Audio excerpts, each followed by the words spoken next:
Sorry, cheers for that. I'm coming in, one sec. The perfect start for Manchester United. It really was. And I'm wondering if he should run across and let Cunha have the space on the right-hand side. He holds his line well. Fernandes takes the pass well. It's a good touch because it Be right back. Be right back. just leaning back ever so slightly, but it certainly looked right there, didn't they? 5 goals in 8 Premier League games against Tottenham, Brian and Drumo. He did score when the sides met in North London before Christmas. One thing I didn't know until I came here today and picked up the matchday programme, this is the 101st time that Tottenham have played at Old Trafford, more than any other club side. I wouldn't have guessed that. I would not have guessed that. The game has been played in driving rain as well, which got the veteran Joe, Lindsay and Owen prior to kick-off as well. But and it's worth noting that viewers know there wasn't a lot of sympathy getting shown up here. At least we're honest. So wins against Manchester City, Arsenal and Fulham make Manchester United start the day in 4th place in the table, and while they can't climb any higher, they can close on those above if they can win again, and more importantly, continue to build on this genuine momentum that they've managed to gain since the managerial change. Maguire has made a big difference, hasn't he, in the back alongside Martinez? Absolutely. And I don't mind telling you, I'm pleased to see it. Been through an awful lot, Maguire, but he's bouncing back. Bruno's cross to Fellini, who's part of this Tottenham back three at the moment, was able to see that back to the goalkeeper, Vicario.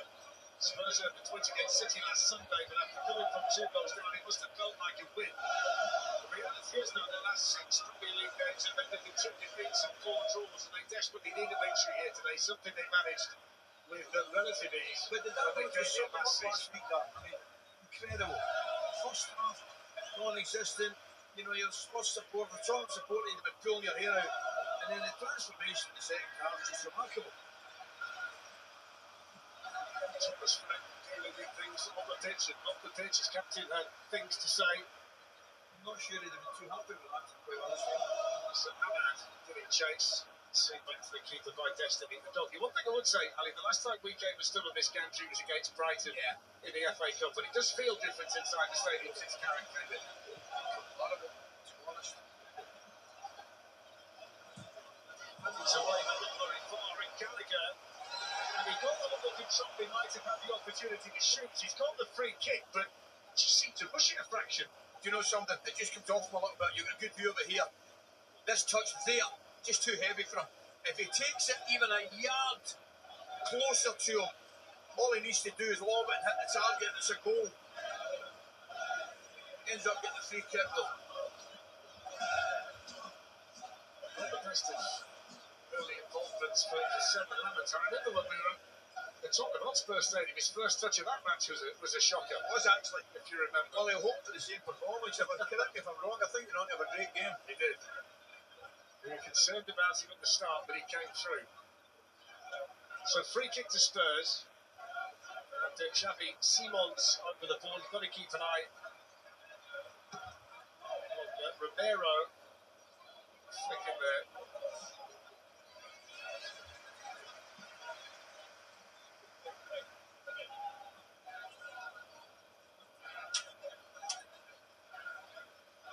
Just looks as though the rain is starting to ease ever so slightly.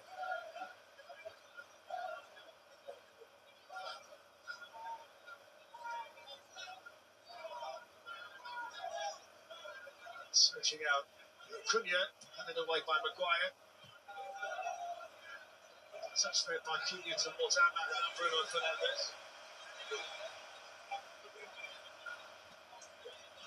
Oh, it's a lovely wee passage of play. It really is. It's a terrific little passage of play in a really tight area, Dan. United walked it well. That was lovely to watch. So Diogo Dalot. Citing Kobe Mainoo, who's returned to this Manchester United team, has been outstanding, and now Bruno Fernandes can get on the ball. He's not happy with the pass to him. He wanted more pace on it, Fernandes, and I can understand why.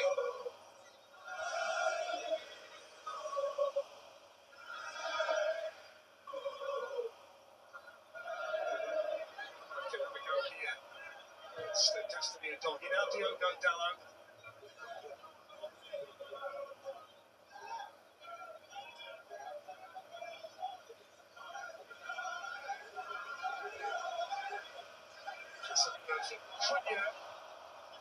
Fernandez not able to take it.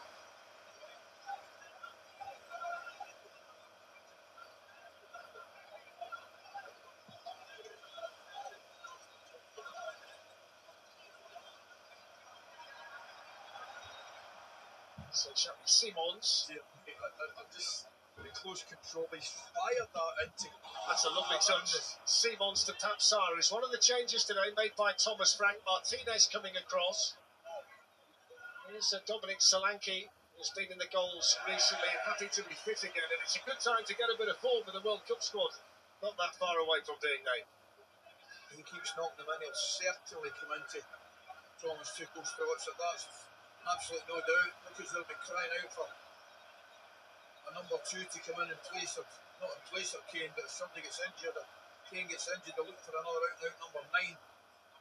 Got an issue here for Ahmad at the moment, so we'll just keep an eye on him. Spurs unbeaten in the last 8 against Manchester United. They won all 4 meetings last season, including the Europa League final.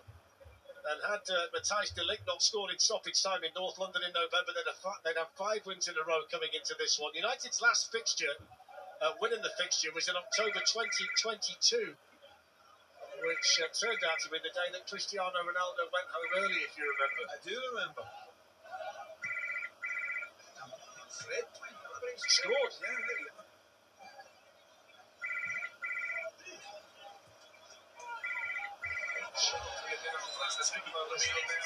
Given the free kick. I don't think he'll thank him for the pass. I mean, if Romero needed an invitation, an opportunity, and he doesn't normally, to be quite honest with you, that was it, presented to him. He just trying to take the ball, I've seen that from him. But he also is aware that it gives him the opportunity just to leave that left knee there as well. The old pro's trick twisting. 100%. You won't be surprised to hear that he's got the most yellow cards in the Premier League this season. Good old Christian Eisenman. You're going to see the waddle.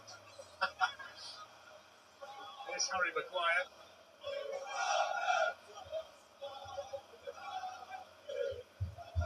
Good game in the Premier League today for Casemiro. That's a poor touch by Brian Abumo. Just on that, he was really a lot better than he was a couple of minutes ago. That's brilliant. Casemiro's asking the question. Unfortunately, well, couldn't come up with the answer, but you've got to be on top of it because they're firing them right into you.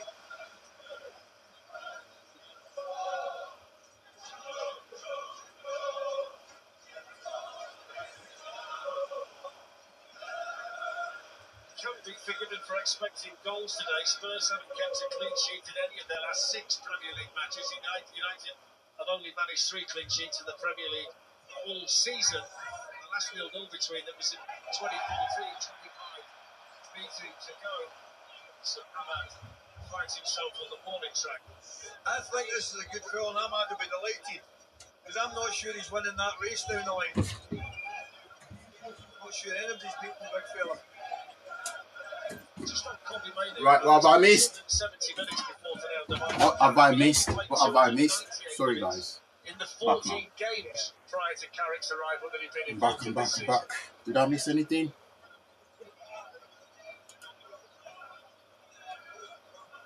Thanks, brother. Here's another one that all of a sudden looks very comfortable back in this Manchester United team in a position that suits him, playing with confidence. Finding Casemiro, it's away by Romero, the ricochet then fell to a doggy and Bruno Fernandes. Is it basketball? I'll give a basketball playing here, lads. Martinez to Mbeumo. Manchester United looking to put the early pressure on Tottenham Hotspur here Go with on, 10 minutes gone at Old Trafford. We're on. We're at the back. Casemiro, that's a good save Oh. from Vicario. Yeah, I've got. Daddy, the Casemiro needs score. Yeah, got 3-1, mate. Got 3-1, brother. I think United will win 3-1. Yeah, it's not a chance to pull the trigger, Casemiro. And he didn't get I've got my hype man right here today. He's back again. To see the goalkeeper should be making. I've got the scoreboard there. Oh, why is it not on the TV? It's at the bottom. Why? I can't see You it. can't see it because of this. So we've got there. Can you see it? I can see it now. Manchester United and only I'm been on the looking winning on team the once. sorry. Yeah, man, not too bad, bro. I've just come back from the gym, Madrid and United. sweating. Quick shower. But Daddy, are we never gonna kick that orange one? Casemiro nearly scored, right? If we just Are we playing well? Sure, are we playing well? Of course, yes. Of course, yes. I like that confidence. That's the one. Simons. Out it goes to Univern. He's got the nod for Randall Cullen, Mawani today. Then let's see if we can get the same now of the other future. Gallagher Daddy, That was close. oh, Daddy, Yeah. Daddy, that same kid. Well, I'm wearing the gold. I think so. Let's say the keeper. Let's see what Lagos is wearing. Yes, the same one. Yes, sir. Oh my Anything God. coming off the goalkeeper, I You think already something is there, but it's a difficult one I to should save. have one. To keep it going there. Daddy, you There know we what? go. Let's go, Boom. Oh, keeper came out. Mm. Press him, Ahmad. Press him. Press him. He just goes in the blind side of Martinez.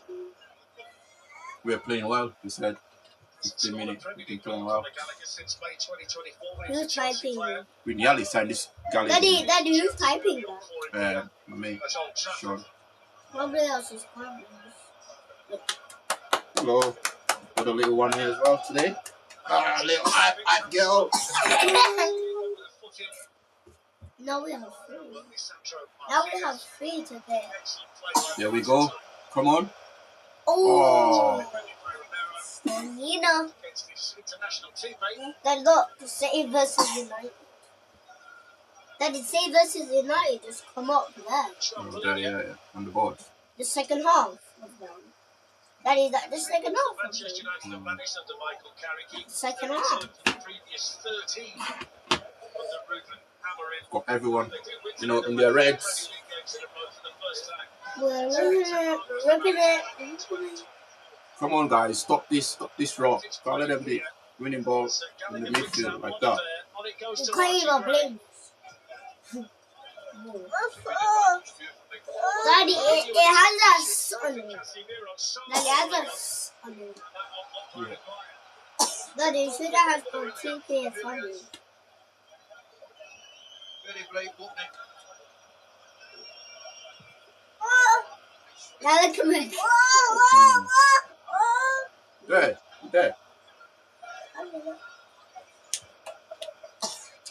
There is a problem, bro. Yeah, Did you watch his last game? Huh? Solanke's last game. He's proper cooked. Yeah. That's the goal. Yeah. Whether he meant that goal or not, but United made that goal on Fulham. that's the one. I saw it. I was watching it. They mentioned it for the Razor. He's got 2 goals in that game, I think. 2 goals he scored. No, there's 3. 3-2. No, I'm not talking about the United game. Casa, that's too easy, Casa. Casemiro was too easy.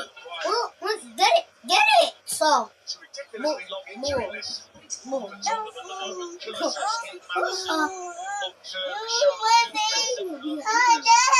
Ari, you can't get to the mic. You need the mic. What do you want to say?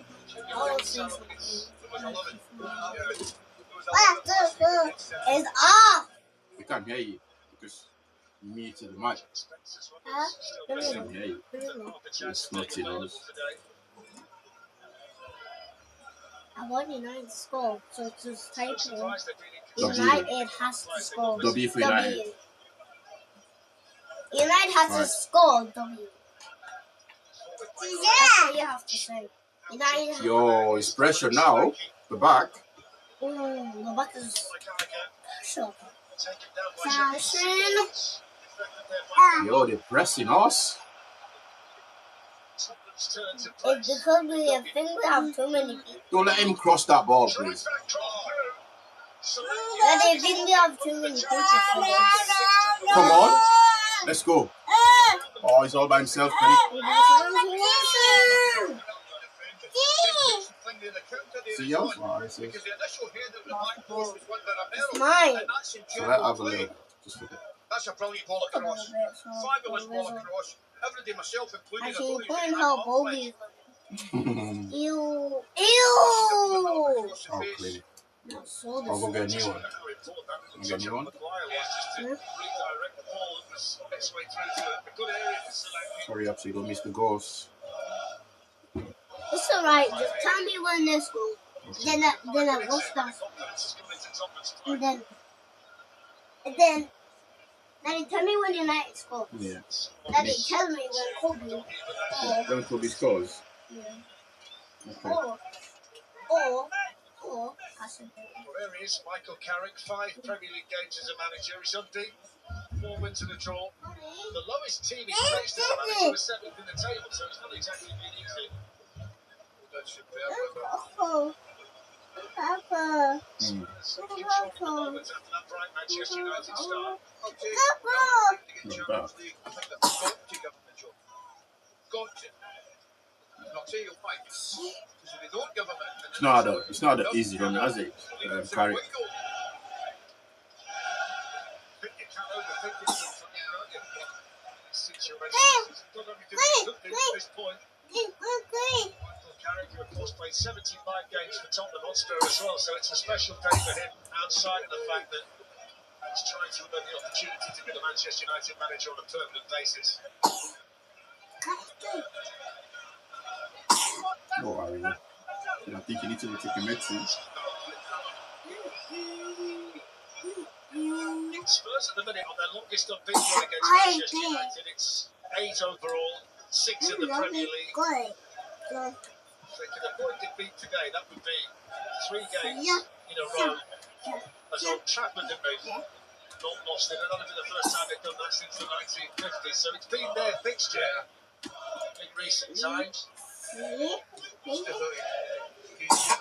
Recent form, as I said earlier, you probably have United favourites, but recent history between the two sides, not so. With iconic Olivia Maguire challenges. Foul, man. Foul, ref. Manchester United defender, the knock on the head. One thing you would say, it's already a better game than the Europa League final was. It's a better game than the Europa League final, He's right. Amorim was a fraud. Supporters of mine, but it wasn't a great watch. That's what Michael Oliver is seeing at the moment. That's ref cam.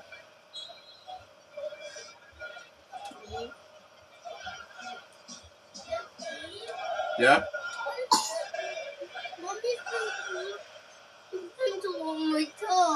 It's alright. He's only kept 3 clean sheets in the Premier League so far for Manchester United. His influence on the team in terms of settling them down has been immense, really. When you think about the issues they've had in the goalkeeping position, he seems to have calmed everything down, doesn't he? People have their own comments on it about getting Maguire back to the team, Shaw left back, right back, Martinez back in, back 4, Casemiro playing as a 10, Menu back to side. There's one or two things. I agree, mate. I agree. Plenty going on. We need to win it, or the thing is, we can't afford to lose it. Daddy, is this the second half of? Let me look at the table, right? Let's see the table. The table is we're still City 4. is still on. To 2 points above Chelsea. If Chelsea win, they go above us. Fulham number 9. Daddy, are those the winners? Liverpool will have to win more goals. Because there's only a 6. Liverpool or Chelsea could go above us, but we need to win it. That's why we need to win it. Actually. Yeah. It's a must win. Come on, Dallo. Let's go. Whoa! Oh, wow. Cunha! Inches away from giving Manchester United the lead. What an effort. Great run. Cunha. He just runs away from Wow. Stevens here. What a strike. And he's always hitting the first time. Woo. Just curls too late for his own liking, but he meets it beautifully. Curling all the way, but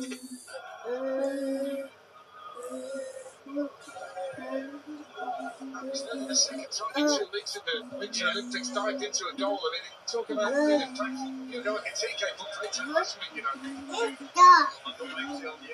Daddy, this is where I'm going to do my book. I'd like to see you on the Daddy, league. this is where I'm going That's to. something I'd definitely travel and pay to watch. I think that ship sailed, Paul. How? That's all. Hopefully. I'm trying to sit down.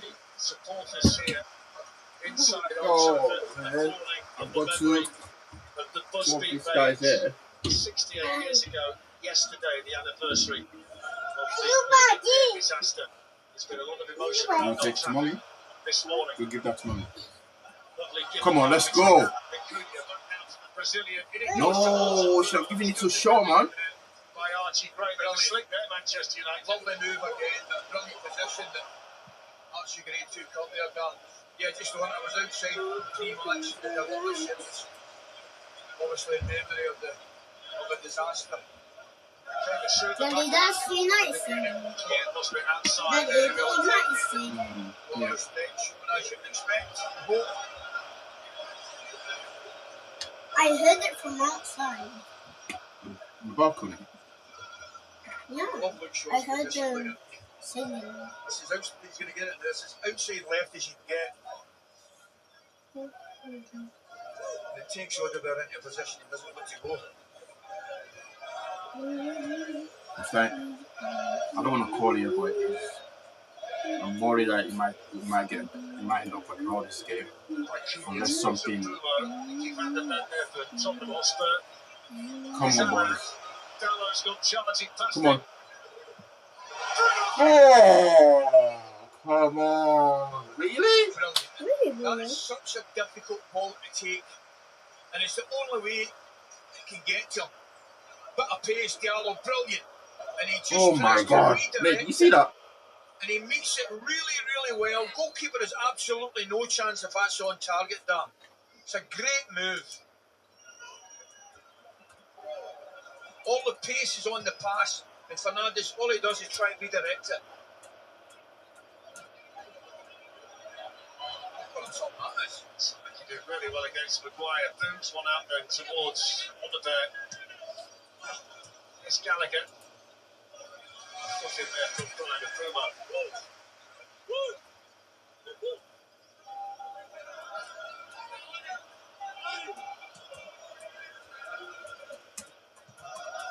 You know, sometimes ref cam doesn't necessarily help with the decisions because there's a lot of people in the way, but you get some great views of efforts and goals, and that one in particular there. Michael Oliver stood right behind it from the taste, couldn't you? Well, aside from ourselves, he's probably got the best view in the house, doesn't he? So I hope so. Doggy crossing, clearing as far as Tapsar. That's Simons. You can see what he was trying to do, trying to put a disguise on the pass through to Oliver. I think he was waiting on Odegaard to run across the face of the full-back shot. What just happened? Which is glitch. Bruh. Bruh. Yo. What just happened? I don't know. Yo, my stream just disappeared. Oh my gosh. Oh, we're back. Yo, it just stopped. It's just verbing. It's verbing now. That is verbing now. Daddy, do you know what is verbing? Daddy. Yeah, man. Whoa. Hey. Yeah, man, definitely. I mean, that's what it is, isn't it? Because he played the same football. He plays similar football. So he's getting the guys to play the same football. Easy. There's no two way around it. Just play your best in your best position. Don't try and make it difficult for yourself. You know what I mean? Ooh, somebody's gone for a draw.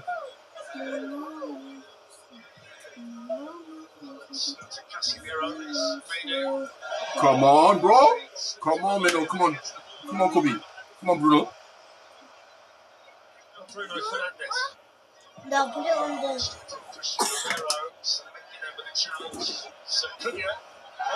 Penalty. Ref. Great block.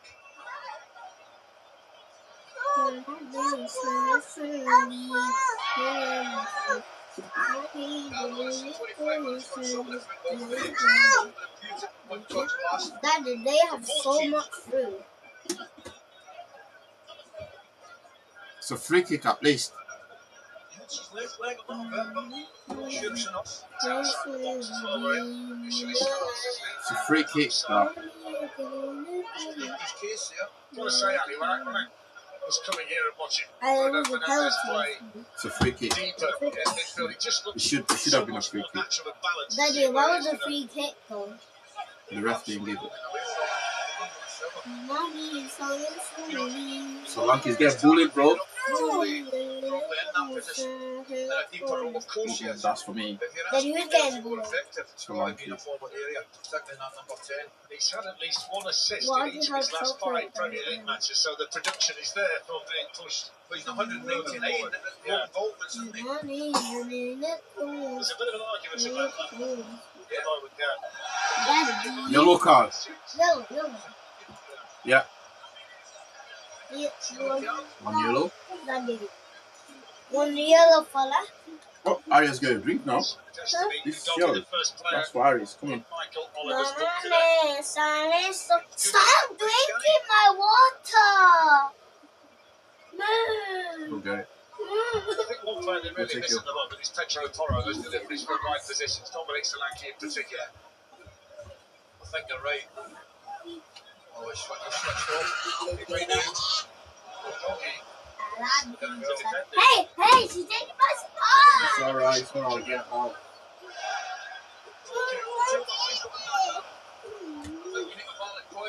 Please, Daddy, just don't put it on your table. Arya, you there? If you get a shot forward, you get Porro's a right back, his deliveries are superb. Put it on I your think table. Nancy might give him a more common influence defensively. So it's one you fancy, really. For all of those guys leaving the league, He's probably one of the worst referees. Oh, Daddy, People. you know all the game that's playing the North East tomorrow. is something against Liverpool. Yeah. On Today and tomorrow. Today. On Wednesday. Today and So- tomorrow. Oh, Daddy, see versus Fulham. Michael Oliver is not actually a bad referee, but I think, Daddy, see versus Fulham. yeah, it's just influenced by.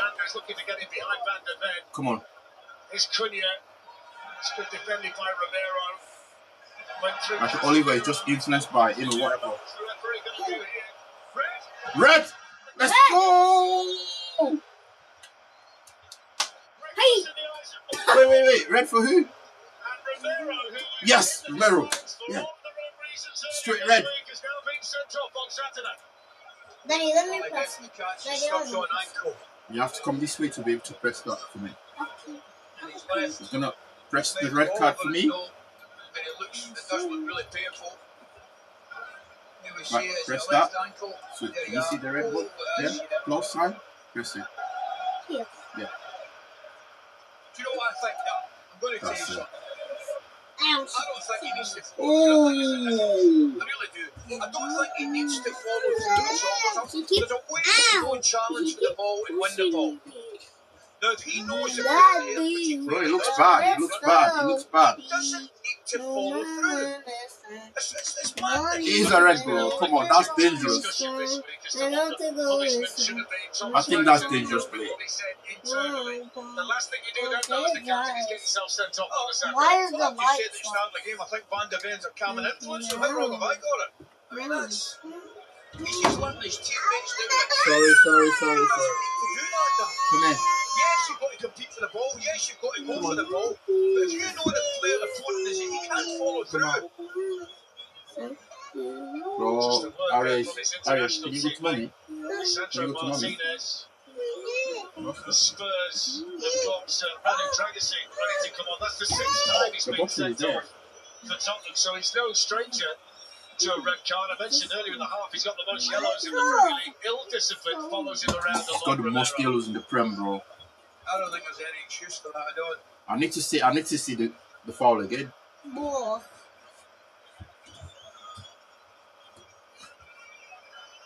Well, it's a difficult task now for Tottenham. They've got to play an hour With 10, there's Dragusin. We have to win this now, brother. We have to win it. Great deal off this season.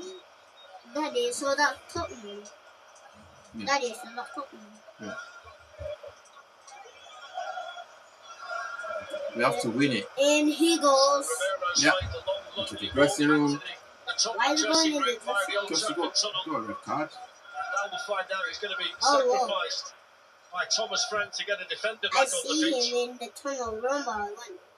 Yeah. You'd think it'd be You're someone like captain. You Oliver made captain of the team. That's what I'm going for. or Xavi Simons. In fact, we are just hearing from the benches. It is going to be Wilson Oliver. That would be the guess, wouldn't it? Looks like Oliver, doesn't it? Yeah. Let's go. What's Curry gonna do now? What is he gonna do? Is he gonna put more attackers now? You reckon he should put more attackers? In the Premier League for Tottenham last weekend against Manchester City, and he's needed again today. A reckless red card picked up by their captain Christian Romero. I know. My camera is just zoom all the way in. Boy, they can see me when I'm standing up. I know there's a bit of pressure on Thomas Frank. Daddy, you're big. How can they not see you? There you go. I think I fixed it.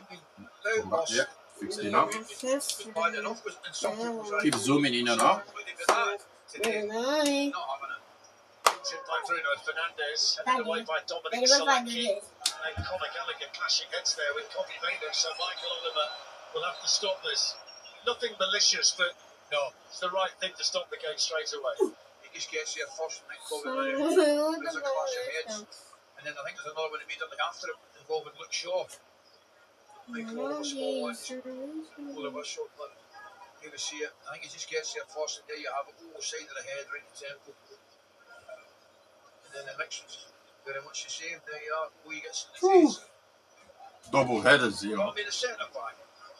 Captain. Dear me.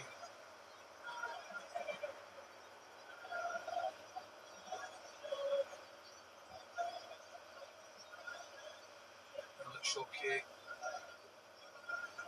Just getting a long hour or so for Tottenham. Oh, he's unlucky. He's unlucky. Looking at that again. Ooh. You can kick the ball there. Having played the game, I'm telling you right now, Dan, you can kick the ball and there's no need to follow through. If you want to slice of the boy, yes, you follow through. He's harsh, but you know, Just see it's a red let her card. below. Don't pull that risk. Don't pull that. He's a red. Why would you do that? He's the first player to be sent off twice in the Premier League this season.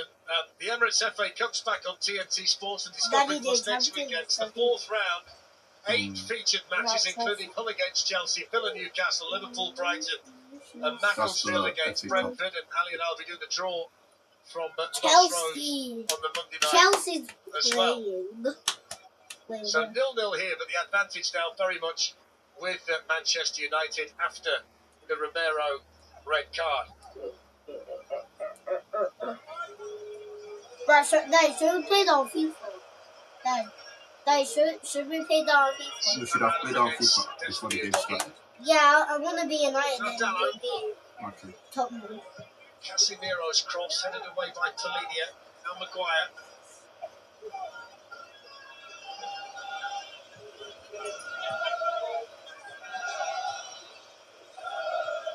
Ten men is actually so hard to play. You know, against 10 men, it's probably one of the hardest games to play. Dad, there's so much players. There's too much quality on this pitch for them not to Daddy, win there's this so game. much players. Yeah. Nearly fell.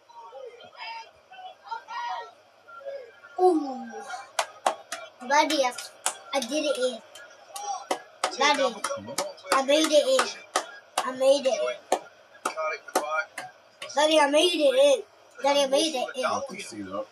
Yeah, I made it in myself. Daddy, I made it in myself. You fixed it. I fixed it. Mainoo. And Martinez.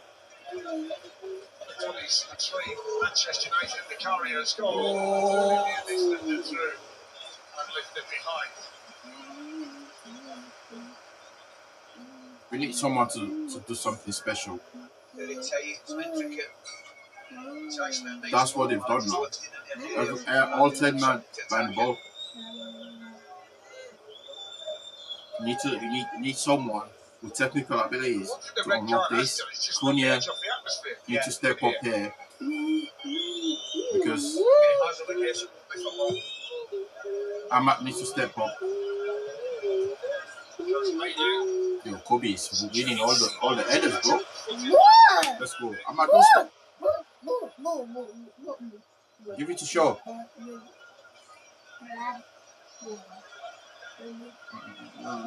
Daddy, what is that? Shaw. No, that. Sandro Martinez. Timotheus Cunha. It's mine. It's really good. No, you want to tell it? I can tell by the way you're dancing there. Intercepting that ball. Cunha with a foot in. Oh! Which made it spin and swallow, but it flashed just behind for the corner. Corner, man. Corner. It really did. It just comes in and he hits it immediately. There. Oh, and it's not far away. It's coming. That's in what as we well. need. We need someone to do something special Comes across. You can see it heading for that top and break their corner. confidence, bro. Come on.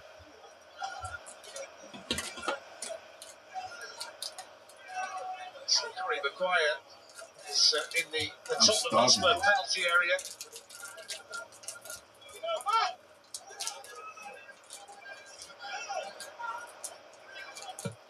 Is in there as well. It's made off by Maynard. Yes! Yes! Yes! Yes! Goal! Yes! Bro, we're in. Manchester United, the second best team in the Premier League, are scoring goals from set pieces behind only Arsenal. And they worked that one to perfection. Manchester United won. Come on. Come on, top four here. Yeah, we're there to stay, bro. I think Tottenham, because they're down to a man short, would have another man in the edge of the box. Good there. one. I really do. The way they I walk. think that's cost them. Take nothing away from the goal. Look at this. Look at him. You see he's free. It's knocked into that area. And you know what he does? He just keeps it down and attempts to strike and hit the target. And he does. Come on. Martinez sticks a foot out. Not sure he gets a touch. Beautiful goal. It really is. Don't think he does get a touch. Right in the corner. Wow. Goalkeeper, no chance. No chance for the keeper, bro. No chance. He'll be delighted. Michael Carrick, and he's happy enough. He's the first Manchester United player, Brian Mbumo, into double figures this season. He's now got 10 goals in all competitions, and he's got 6 in 9 against Tottenham Hotspur. So sometimes you enjoy scoring against certain teams, and his run has Old Trafford. Old Trafford is awake now. Old Trafford is awake. I didn't reckon it wouldn't be away for too long, and you're hearing it again, but Hi, it's nothing more satisfying for a coach or a manager. Someone working on the training ground. You reap the benefits on a Saturday, and that was certainly the case, but I'll still stand by it. I think Tottenham would probably have another man on the edge of the box. Manchester United, nice and slick with the passing there, weren't they? One touch stuff. Fernandes, they're looking to try and get out. Keep it going. Keep it going. Oh. Yeah, we need more goals now. Hello. Well, the challenge there for Tottenham is now the challenge that Manchester United faced in North London before Christmas, because they went down to 10. Šeško went off injured. It wasn't a red card, but they managed to equalise through the late on. So Spurs Yeah, they need to kill the game. Try and get themselves back in the match through the recklessness. They need to kill the game. Come on. Come on. To Cunha. In it goes to Wolves. Fernandes, the leader, covering Brandon. Manchester United corner with the red team in red have got the tails on now. Down both sides as well. Look, ball. Does well to cut it out. No, mommy has got some. Let's give you some. Mommy will give you some. So mommy, give me chocolate. What's the name? United are the team for me.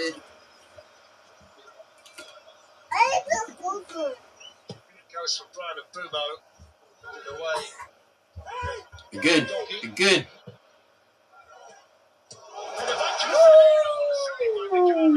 Brilliant reflexes for the Italian. We need to keep this game, bro. You're right. You're so right. Straight into the path of Casa is such a danger. Goalkeeper does ever so well. Might be dropping under the bar. He doesn't know, I don't know, but he had to make a good save and he did. Keeps his team in the game. 4 of his 5 goals this season, Casemiro, our headers, is such a factor from situations like this. And that running into Xavi Simons. And Doggie's going to give himself a free kick for the Come on, you shouldn't be losing that ball there.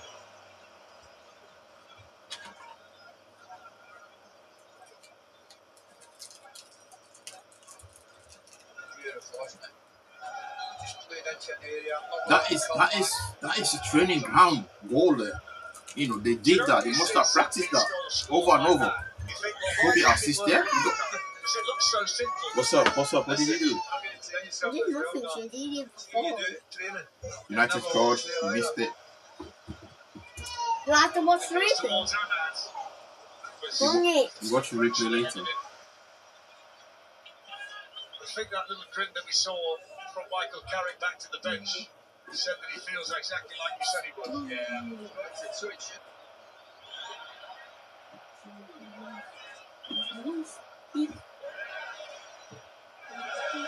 Waiting on Maino, Doggy, Simons.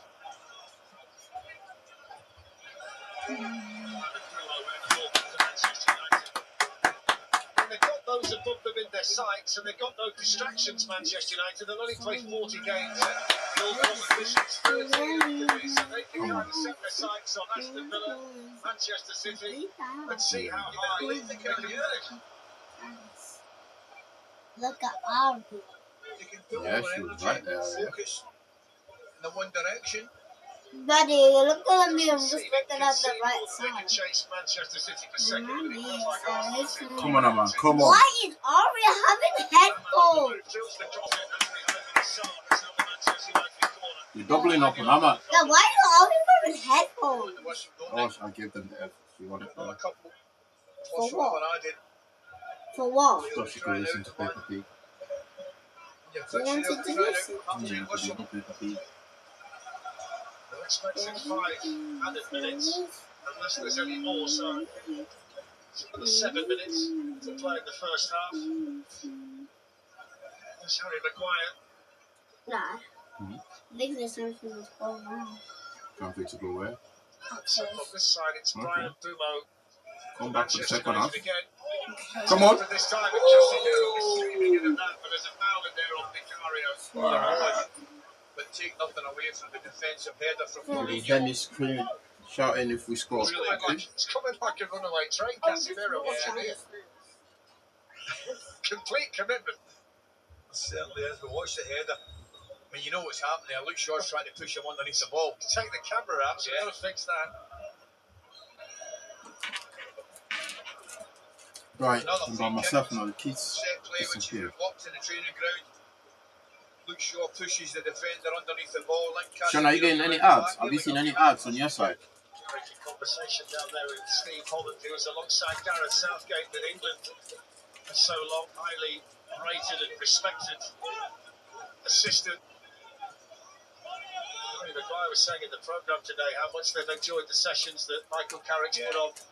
Intense, short, sharp, the kind of stuff that the players have enjoyed. He was talking about Steve Holland's influence on that. There's Ahmad following through. He's just going to get the yellow card. Yeah. I think that's probably the correct decision. I think he thinks initially he can nick it before Siemens plays it. Yeah, but Siemens clearly getting it before it.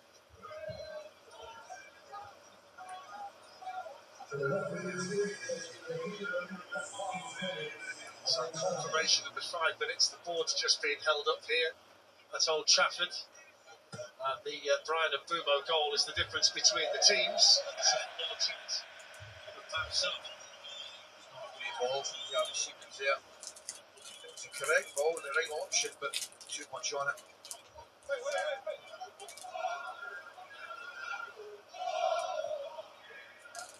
It's been a week where the name Christian Romero. Bro, remember, Amorim lost to this team, by the way.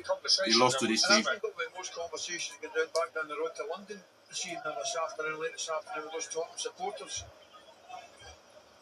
I don't think I'd be too happy with him. Not should they be. I'm hungry, man. They're not calling the Old Trafford for 11 men.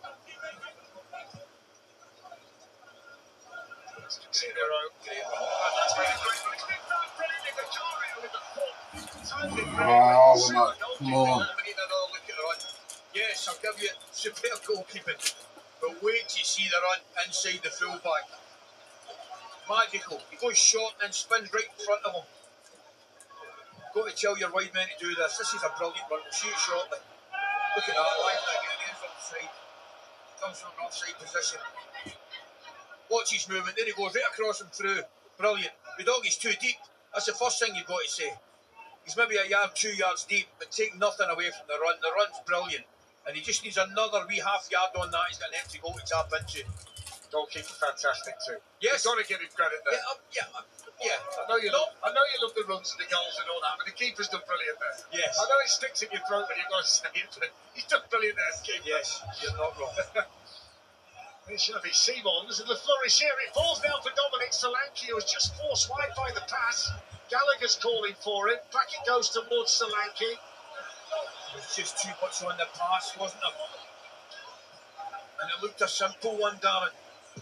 Hoisted in by Travis, but there's only ladders in there for Manchester United. But those Spurs supporters to our right must have wondered whether that could be the moment for them. Well, it's a big chance. And it looked a relatively straightforward pass as well. They overhit it. And all of a sudden, Solanke was running away from goal. So Manchester United have scored the first goal in a Premier League match for the 16th time this season. They haven't lost in the previous 15 from this position. 9 wins and 6 draws. So they've been good front runners in the Premier League this season, especially up against 10 men as well here for the rest of this match. Did I mention that was a good save from Vicario? You did actually. That's 2 he's made, by the way, to keep them in the match.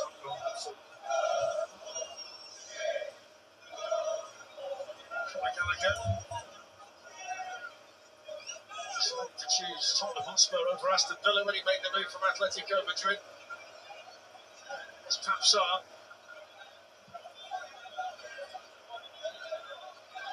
Towards the final 90 seconds of additional time.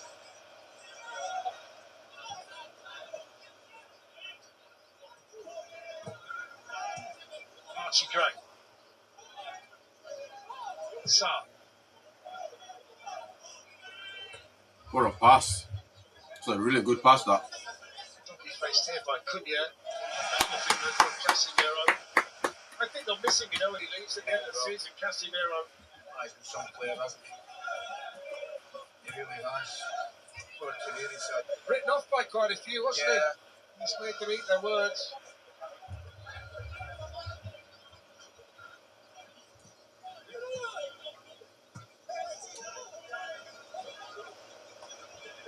Just on the Romero thing, I mentioned it's 6 red cards now as a Tottenham player. No other player won't be surprised to hear has been sent off that many times. See that? Positive play. He didn't send it back to the keeper.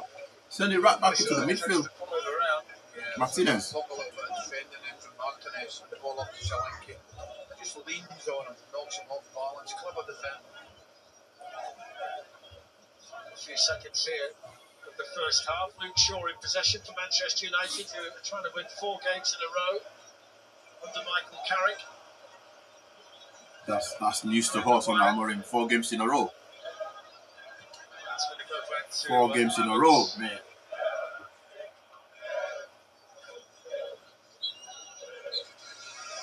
So there's half time, and so far so good from a Manchester United perspective, and he'll be delighted by the manner in which they scored their only goal so far today.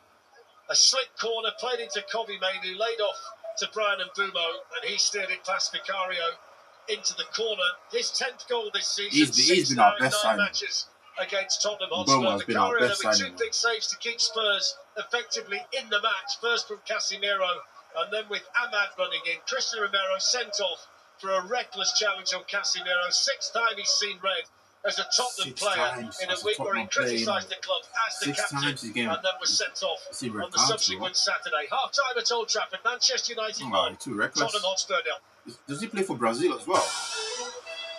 I think he plays for Brazil, Romero. And he's going to the World Cup. 6 red cards during his time at, the club. Oh, come on. That was nice, United.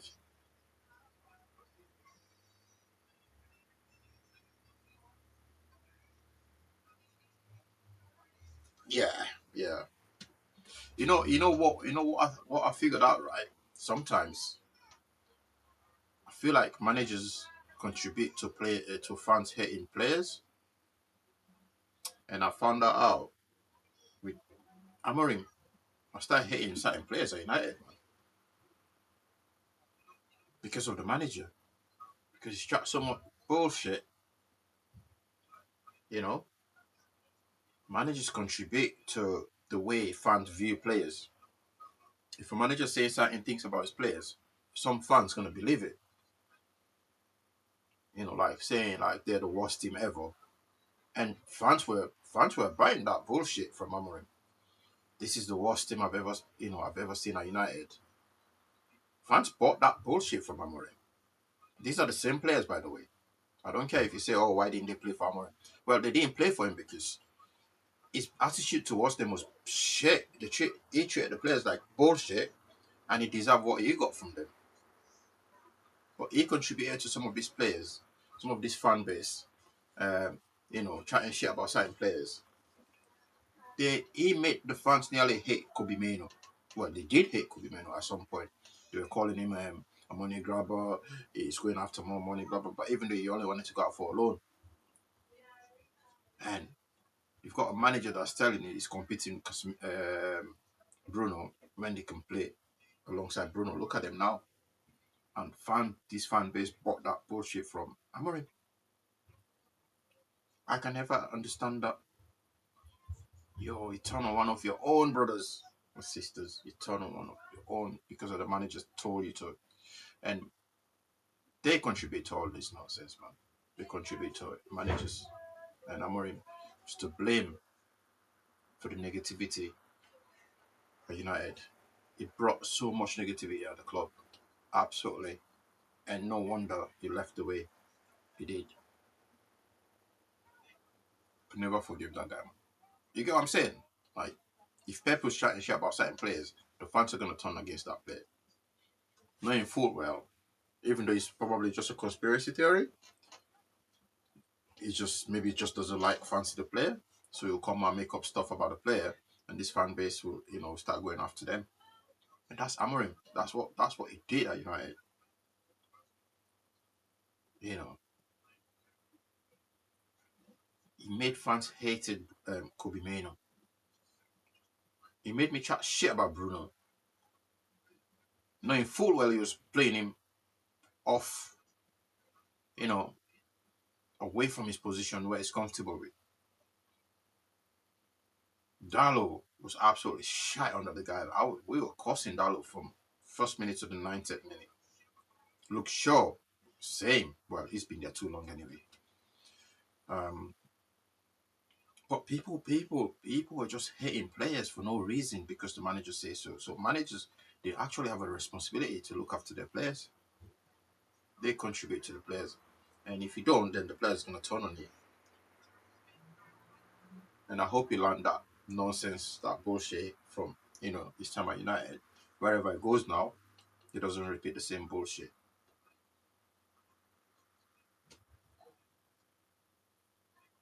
But Amorim was a mess. The guy was a mess. 4 games in a row if Mikey Carrick wins these. 4 games in a row. When was the last time? Over the last 12 months. When have we ever had that?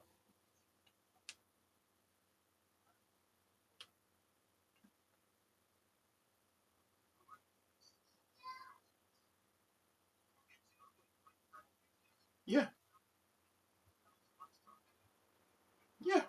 So if he get rid of the players, but he doesn't come out to the media, right?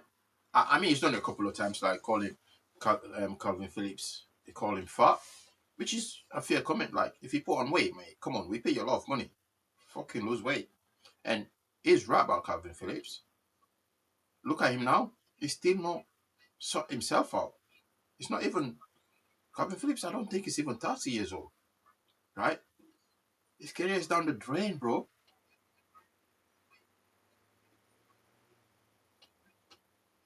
Yeah, but you need someone that will manage behaviors as well, not just a yes man. So a yes man in terms of off the pitch stuff, the players will not have to worry about that, right? If he's a yes man to the hierarchy, right? That shouldn't translate onto the pitch with your players. So it might be a yes man off the pitch, but then the way he treats his players on the pitch makes him want to play because the player will not think about whatever goes on behind the scene. And that's what we've got with Michael Carrick here. He literally, the way he's treating the players, you know, the way he speaks about the player, the way he talks about them, it's it's like it's different, completely different. I watched the interview, totally different. There's no dramas, there's no headline grabbers or anything like that. It's just straight to the point, you know, and letting the player know you're good enough. Letting people know they're good enough, they will want to do the shit for you, bro. That's why I apologise. That's just like Ali nailed it. He didn't need to stay on him. That's his. Then come away. That foul there, Casemiro is Brazil captain as well. Tottenham were quite even with Man United, but let's have a look at that. Cruyff tries to get out of trouble and just. A 6 red, Owen, in 152 games for Tottenham. That's one every 25 games. He's already missed 3 games for suspension this season, will miss 4 more. Is he becoming a liability? It's absolutely gone. Too many. Phillips is gone. There's no need. He's a good player. He likes to tackle. He enjoys it, but there's no need. And when you get red cards, which is costing, there's nothing positive about it whatsoever.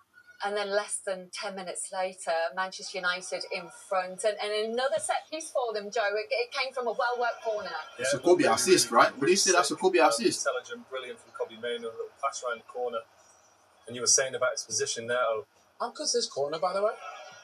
Honestly, the whole thing, the position Kobe it's a triangle. It's a triangle set up. If you look at it. Set piece. Last season, they really struggled. United. This season, they've been one of the best teams you see on the graphic. But the goal, honestly, is fantastic. Yeah. 8 from corners now as well. When you've got that delivery from Bruno Fernandes, it's such a strength. That's a delivery from the set piece coach, by the way. That was a brilliant work, and the boys executed it. But I thought it was a fabulous goal. Well, Manchester United have a 1-goal lead and a man advantage after Romero was sent off, and Burmo with the goal. His 10th of the season in all competitions. We'll have the second half next. Yeah, for a slow league, definitely. I think he should. He should. He should go to Saudi. That's where he's gonna go anyway. Free transfer, innit? He might join Ronaldo. Because at the minute Ronaldo is throwing some tantrums, bro. Like he's threatening them, he's threatening to leave.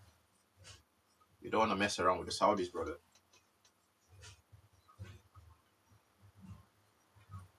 He might end up playing for Al Nassr, Casemiro, with Ronaldo.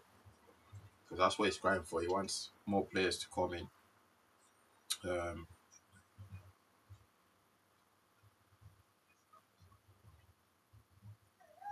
But he's been brilliant since these last 4 games. It's been really good. The system suits him. 4-2-3-1. Banger. And he's working for Carrick. Why change it? That's a big question. And I'm glad he went with the same team as well today. Hopefully Sesko can come on and score the second half.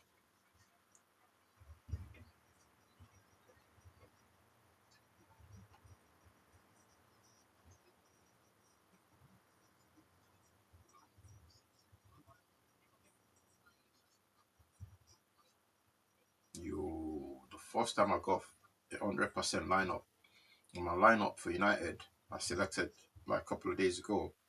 I got it bang on, system and everything. Got the system right. System Carrick gonna play. 4-2-3-1. All the players in the right place. Nah, that's the first time I've got it.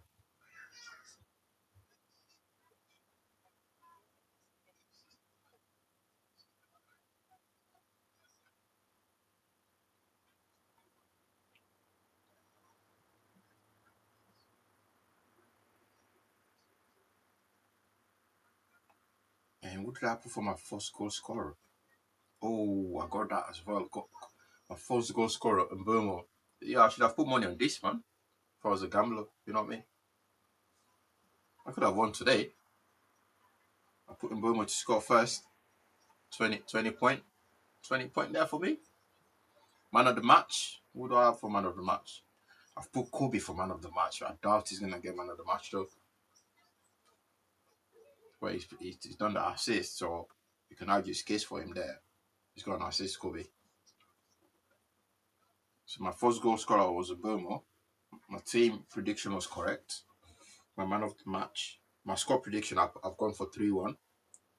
But I doubt this will be a 3-1 game. I doubt it. United might just finish them completely. I don't think this will be a 3-1 game. Unless Tottenham come out and say, what have we got to lose? We've got nothing to lose. Let's go for it. Then they might end up settling the back four and cause chaos. But I've gone for 3-1. So I've got my first goal scorer out of the way there. Burma scored. My lineup was correct. I'm cooking right now, bro. On and off the pitch. I'm cooking.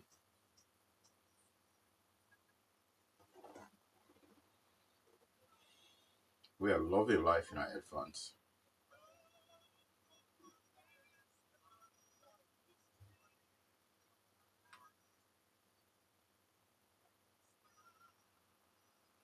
We've got so many games today.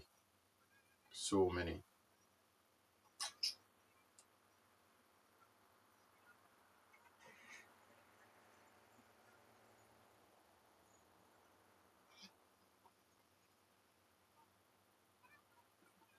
And you guys play Liverpool. What do you think about our game tomorrow? Where you at with Liverpool? City to win?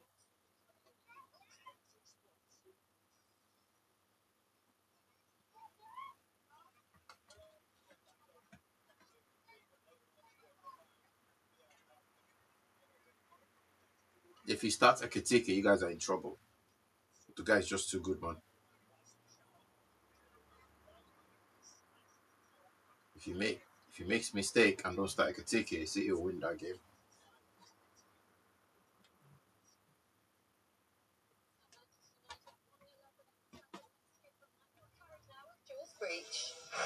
Michael, a great first half. I saw you pointing directly at your coaching staff after the goal. One straight off the training ground.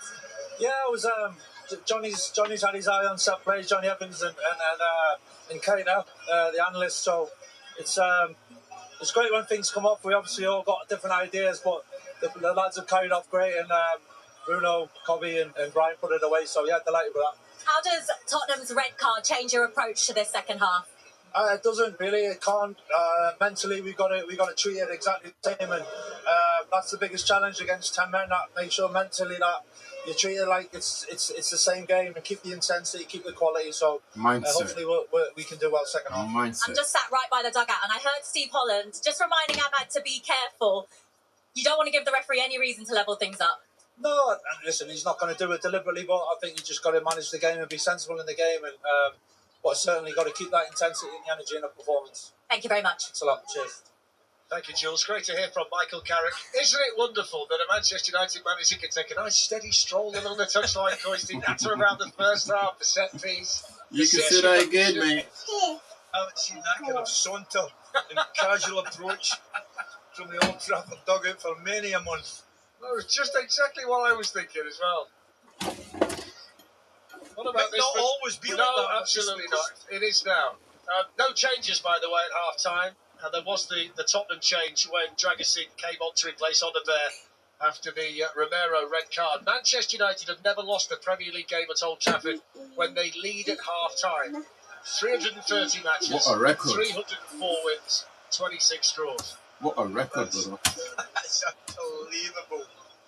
That's probably why Michael Carrick was so calm and collected walking up the touchline. Harry, I'll send you back So the upstairs Brian tomorrow. Mbeumo goal is the difference between the sides. I'm sure he'd like a clean sheet, Michael Carrick. Only the bottom three have kept fewer clean sheets than Manchester United in the Premier League this season. They're on the move here. Come on. Alan down to Bruno Fernandes. Oh, no.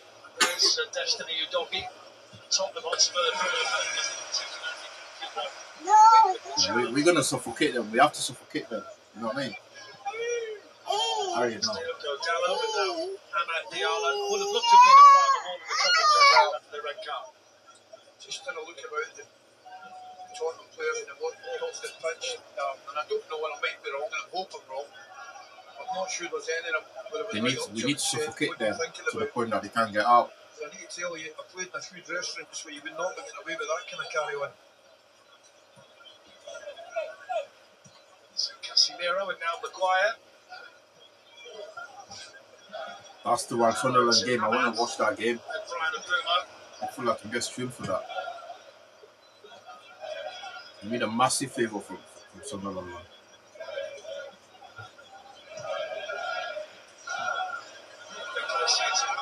can fire the cross through, but Mickey Van was in the way for Spurs.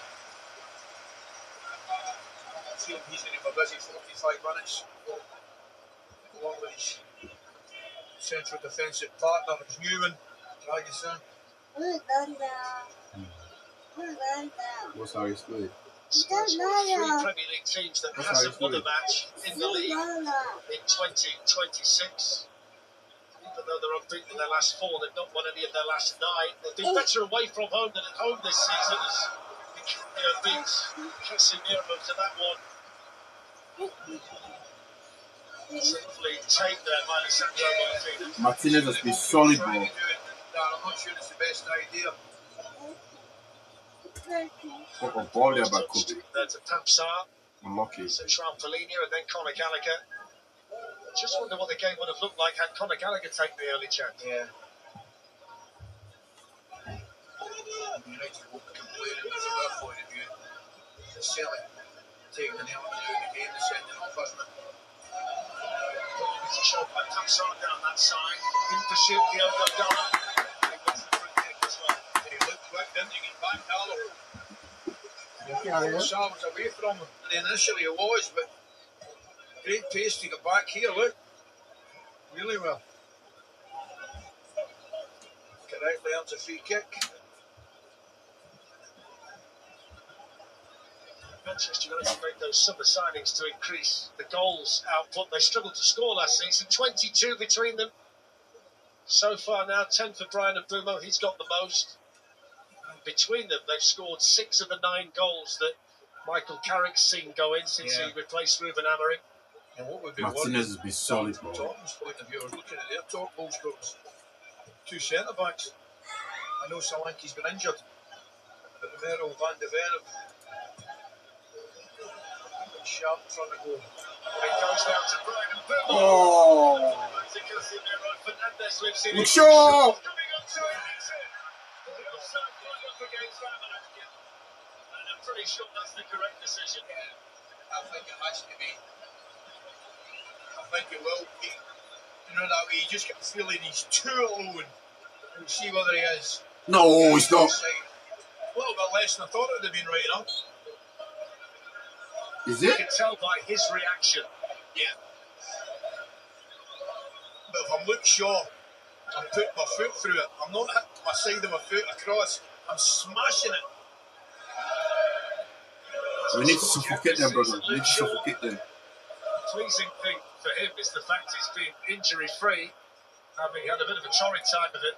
Well, you mentioned it, didn't you? It's great that he's managed to play in every league game already this season. Because you mentioned it, I just think again, I think United are a better side when he plays. You think Kobe goes to the World Cup?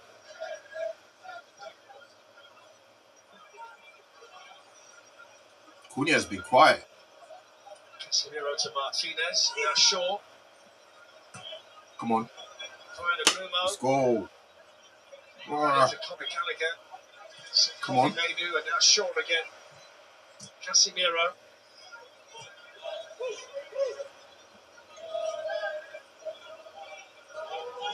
Casemiro's found the pocket and he bites the shot. Oh, Casa. Well, again, it's short, sharp, crisp passing. Shoot down the goalkeeper, comfortable save. Launch forward by Van der Beek towards Solanke, but Maguire things under control. Simon's on the foot in, and now Gallagher's on the ball. It should be Simons.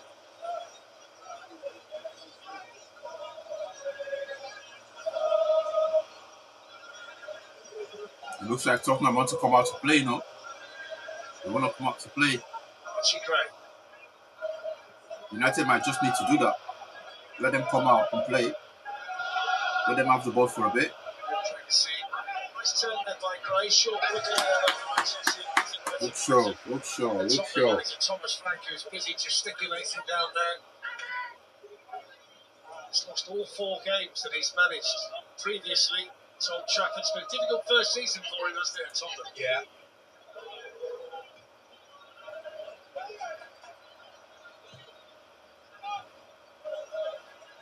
Maynard.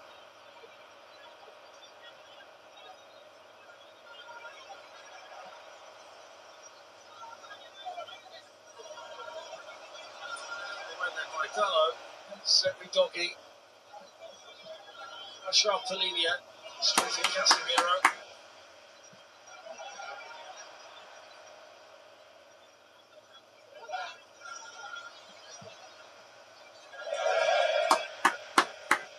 Bro, this game is no worries, bro. We're winning it. Play out of pace. Simons, but just. She's wearing wrong.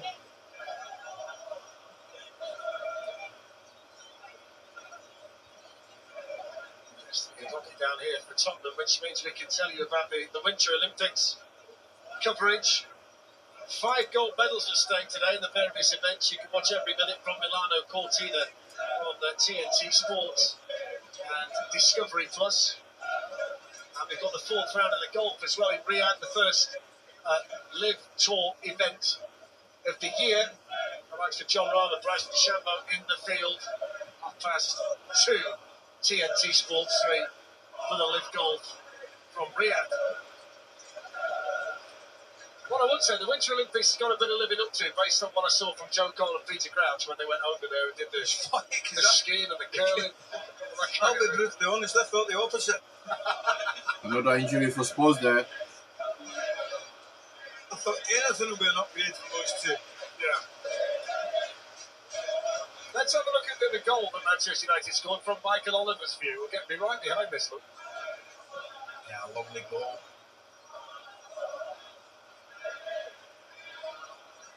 Really well worked. You know, I mentioned that I said to you, I'd be dying to know if they had 11 men on the pitch, would they have had an extra man on the edge of the box? I genuinely think they might have, you know. I mean, this is another issue for Thomas Frank. It's another injured player. So 4 games is going to be the suspension for Romero because he's been sent off already. So 3 games plus 1 for the reckless challenge. And now Udogie limping off as well. And he's going to be replaced by Sousa, the teenage Brazilian that they signed from Santos during the transfer window from Pele's former club. So he's going to come on to make his debut here at Old Trafford for Tottenham Hotspur. When you think about the number of players out, you add Udogie to the list, and then Romero as well is suspended. I mean, the turn down to the bare bones certainly applies at Spurs. Yeah, I take your point, but some of them you can't legislate for the injuries. However, today's you can. I'm talking about sending off, obviously, not Udogie. Some applause from the Tottenham supporters for the new player, but it feels like a bit of a baptism of fire for the teenager. Not the ideal situation to be sending him on, however. Just straight into that left back position done.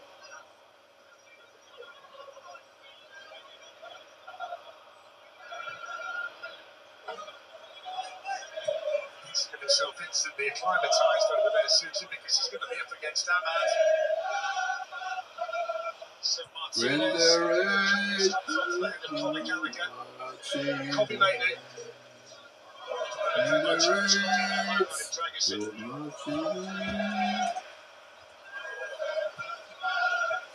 Come on. By Cunha to Bruno, and then Ahmad and Bruno Fernandes.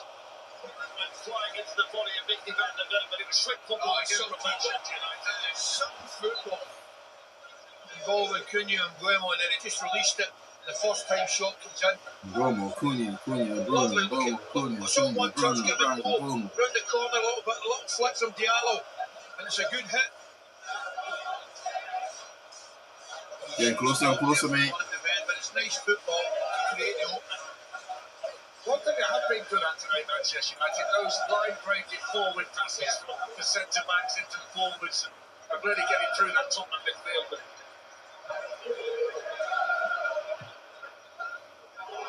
Shot's played straight into Xavi Simons, who hits the shot. And Tristan Landon's flying across the goal, and there is going to be a way back in for Tottenham. It might need to be higher a Manchester United mistake. I think this is close. I really do. He just plays into an area shot that you shouldn't be playing it into. It's an excellent strike. You can't really see, but that was close, mate. It's a beautiful strike with the left foot. Oh, that was really close. Hit. Tell you who'll be relieved. Manchester United left back. They have lost the game against 10 men this season, haven't they? Everton up here. Well, they've only lost 2, hasn't they? Everton, that's something. Michael Carrick's sent out Benjamin Šeško to have a warm-up. One or two others down there with him. Scored the winner last week against Fulham.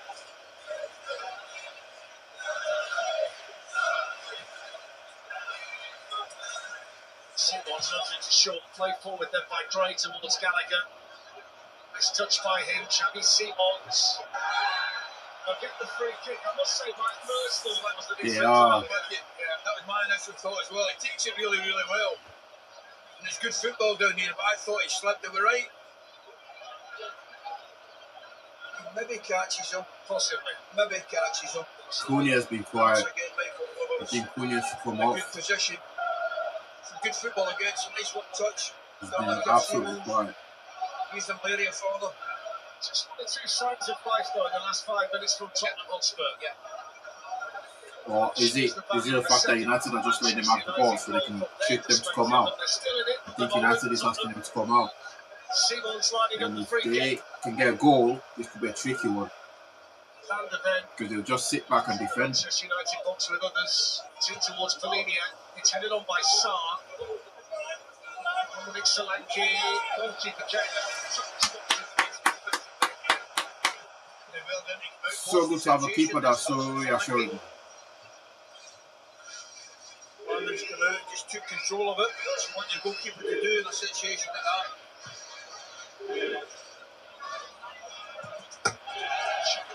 Quick one.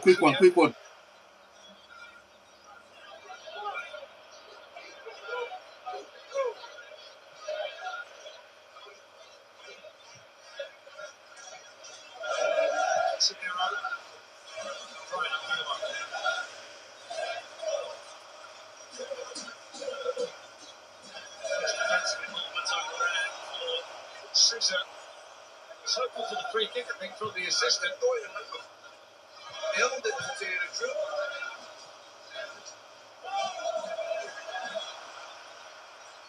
Back to Casemiro. Now Shaw. Tries to shoot for Shaw, and he does hit one shot. Sits away like the Carabao. Look, Shaw. Ooh. You fancy that?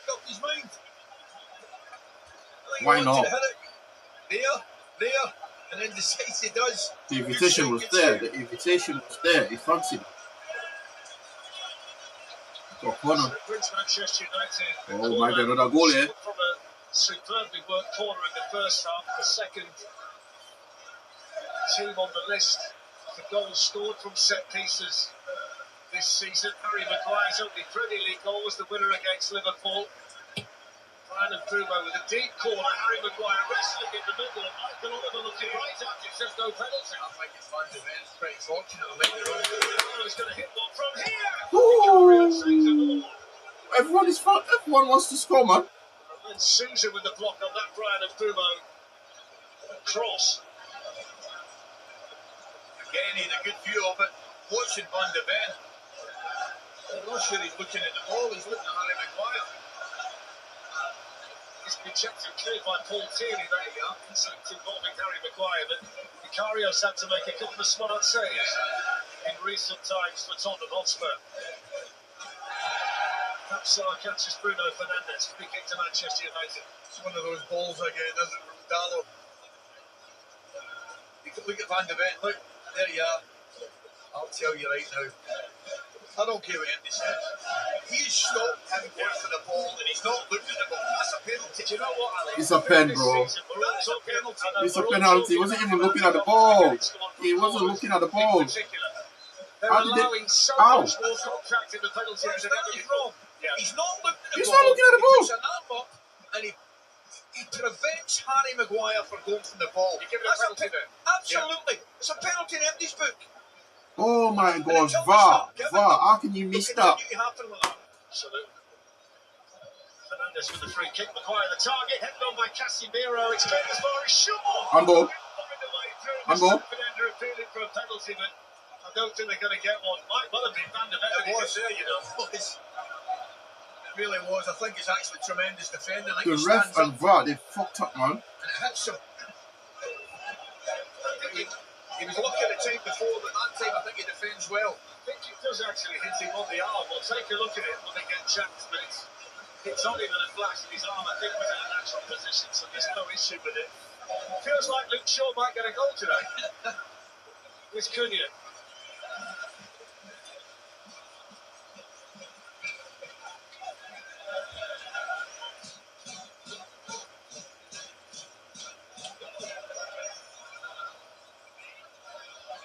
Shaw out here on the Manchester United left. Now Casemiro. It's not up to Linia. That's a good challenge, isn't it? Absolutely, mate. Even VAR checked it, bro. VAR. The VAR people checked it. The VAR people checked it and they didn't give any. To Bruno Fernandes. Little Ramona by the Manchester United. Why not? Why not? Oh, Bruno Fernandes, man. The guy's so good.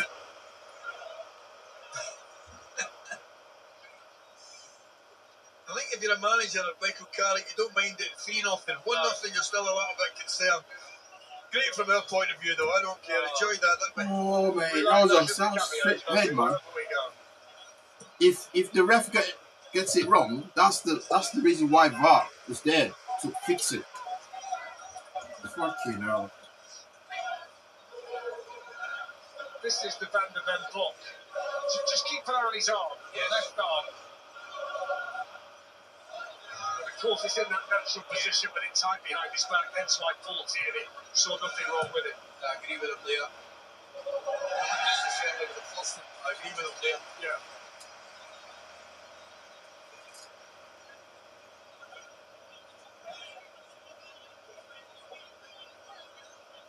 Good free kick there, Gallagher and Kenya. It's the people, man. That's what I mean. He does. Like, the people that are sitting there, they actually looked at that and go, oh, no, it's not pen. Right, carry on. And they go to Michael Oliver. Alright, go on, Michael, carry on with your on-field position. You're right. No, that's for you to correct him. To say, no, that's not, that was a pen. Oh, it's not. Playing You for know. Manchester United. So Bruno Fernandes with the free kick, Stretford end of Old Trafford. Taps up on the way through. The players should have protested as well.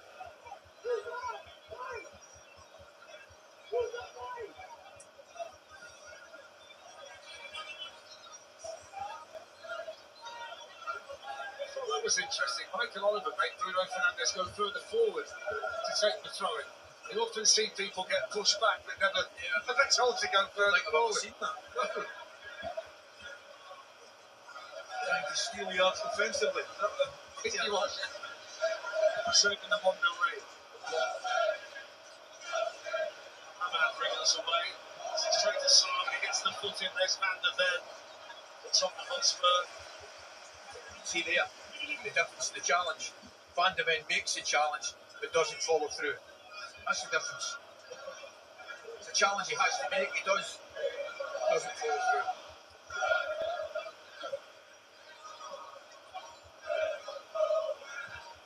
Martinez to Shaw. 25 minutes to go at Old Trafford. Starting the game being decided by the Brian Bruno goal. Made it.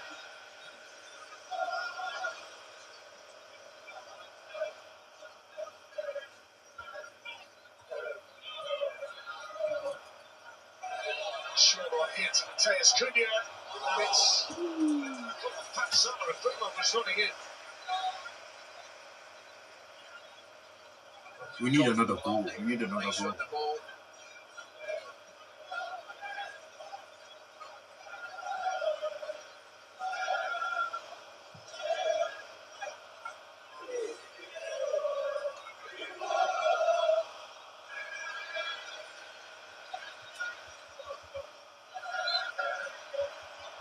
Did well, Solanke there. Solanke was been muted, bro. It's been isolated. There's nothing he can do.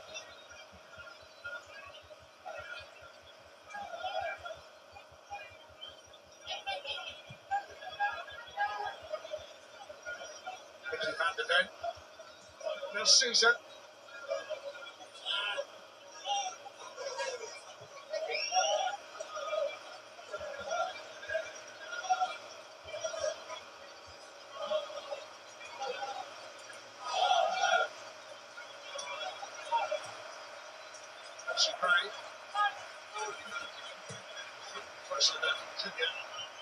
Oh, give you away. To Fernandez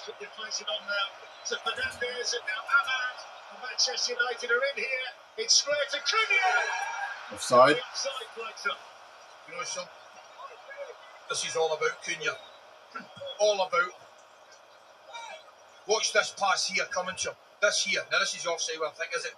There, yeah, just offside. But Cunha, brilliant. First time back into him. If he takes a touch, the whole thing closes up. A little bit unlucky because he's offside. Continues his run, gets his finish. It's interesting. I mentioned the point earlier about Mbeumo and Cunha, and I'll reiterate it. I think United in previous years have made signings, well, lads that don't look as though they can handle playing out there, because that's a difficult place to play, particularly when things aren't going well. Those two lads look as though they thrive on it. It's had a good run, Cunha, at the moment. 5 goals these last 9 Premier League matches. Close to, I think, another one to the tally there. Referee's assistant spot on there.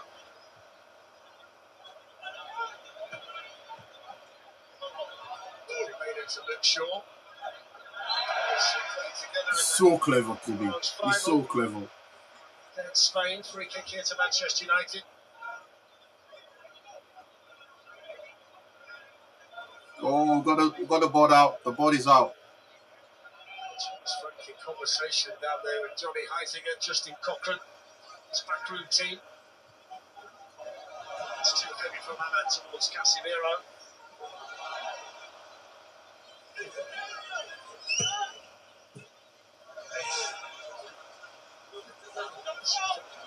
Careful, Ahmad. Be careful.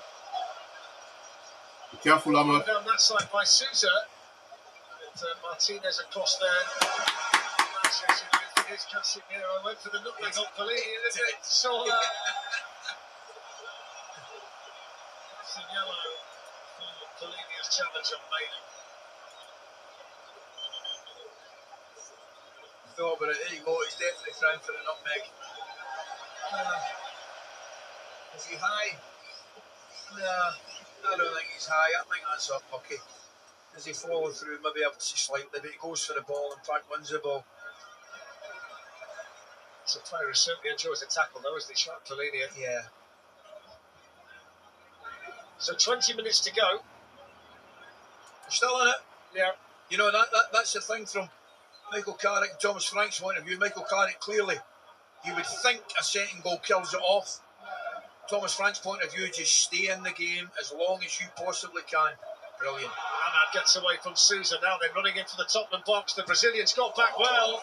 Vicario, it's a good job he was guarding that near post.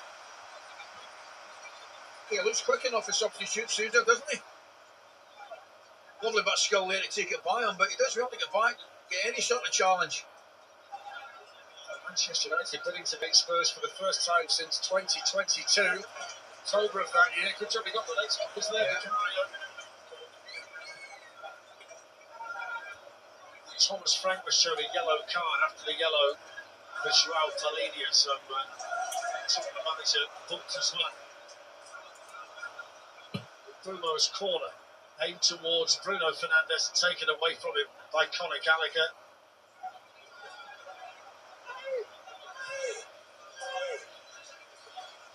Chesko has just increased his warm-up down below. Michael Carrick did say earlier that he's got a part to play today. By Fernandes, away by Sam for Tottenham. Brilliant Gallagher. I was watching him. Tremendous.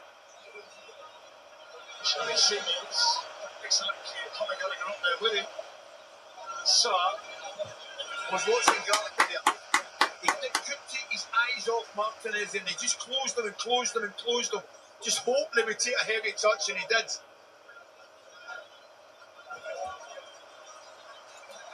I'm getting nervous, bro. I'm a little bit nervous now. Back to the Manchester United bench. So Made his another arrival goal. here is imminent. Just having a conversation down there with Michael Carrick.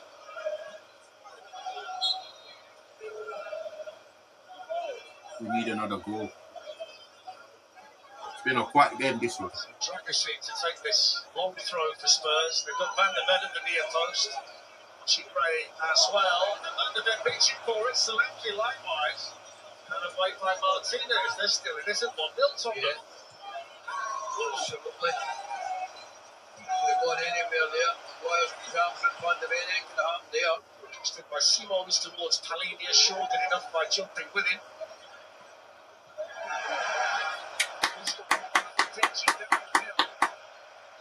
He's going it. Slot Palhinha.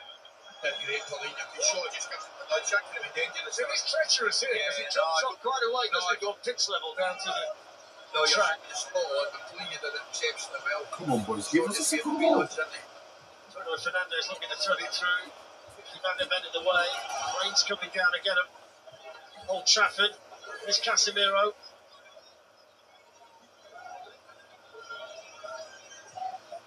Little touch by Casemiro from the Martinez pass that had plenty of pace on it. Kobe. He's sure they're going to take off Cunha for Šeško when that change is made. He's ready. Manchester United summer signing. Cunha's flick. Casemiro. Back it goes. Brazilian to Brazilian. I'm not even going to mention the Copacabana because I've got no idea where they're actually born in Brazil, Ali, but you know what I'm getting at. Yeah. Love the little back heel, he takes the play it right in his path, doesn't he? And he does take a touch. You know, somebody takes a touch and another day he could have been in and goal. And the Ven scored from a run like this in the Champions League against Copenhagen, but he's offended there by Dallo. Anything can happen when he gets on a run, can't it? That's what I was thinking. Sometimes that's the only way you can stop him. Yes. Once you get going, there's a substitution you're talking about. So Cunha's worked really hard for the cause today. Had a goal chalked off for offside. And the Slovenian Benjamin Šeško, summer signing from RB Leipzig, coming on to replace him. 6 goals Šeško in all competitions, but he's got 4 in his last 4. Yeah. For Manchester United, so settling in, starting to find his rhythm. And some important ones.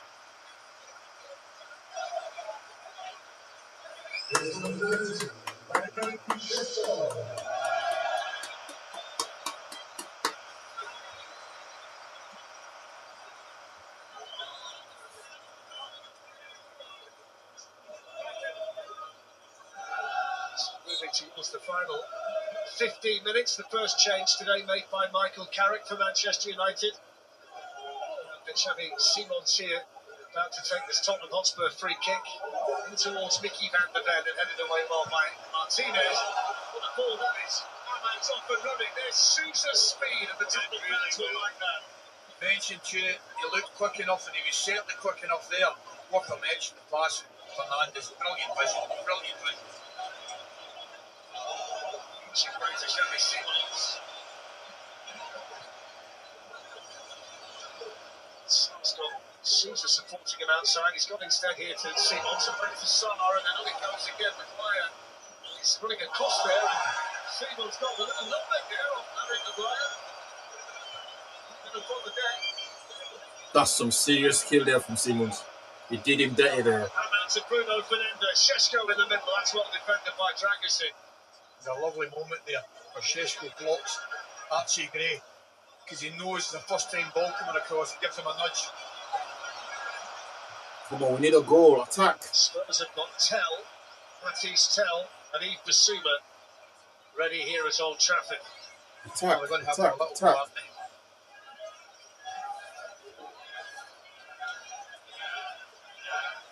Take off Conor Gallagher and Trampolinia. There's Casemiro. Could be a nervous last 10 minutes if Manchester United don't get a second goal, you know, Harry. Yeah. Not put it to bed yet. Carrier's made some important saves to keep his team in the match.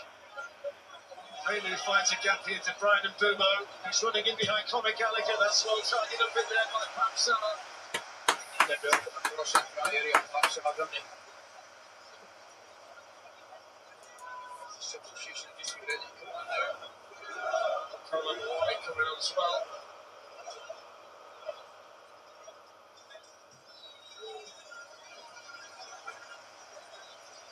Bro.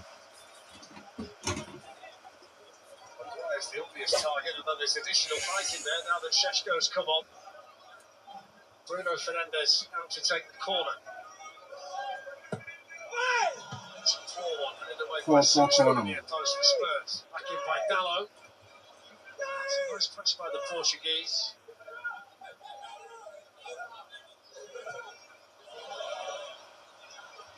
Looking to turn. Back down to Martinez. It's a bit sloppy that from Ahmad. A bit of momentum gone for Manchester United. The Spurs subs are ready. Is Shaw.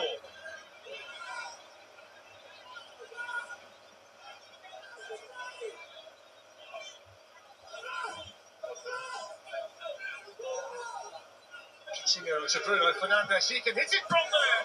Straight to the goalkeeper. Goalie did well, because he can easily, with a little bit of movement on that, I don't look straight down on, but it probably was, but the slightest swerve and he's in trouble, took it well. Won't be lost on Thomas Frank as he prepares to make this triple change. The one thing his team has done is stay in the match. Yeah, kept going and stayed in the game.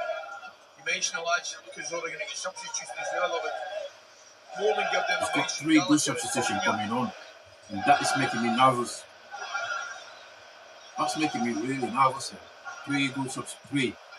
We're going for the triple. Think himself, we get one Triple chance. sub. Solanke can get one chance.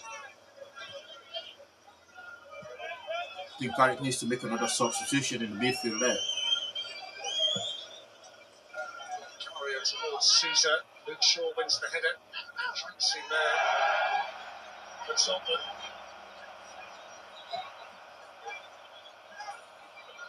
It's nerve-wracking. Get up, man. Get up.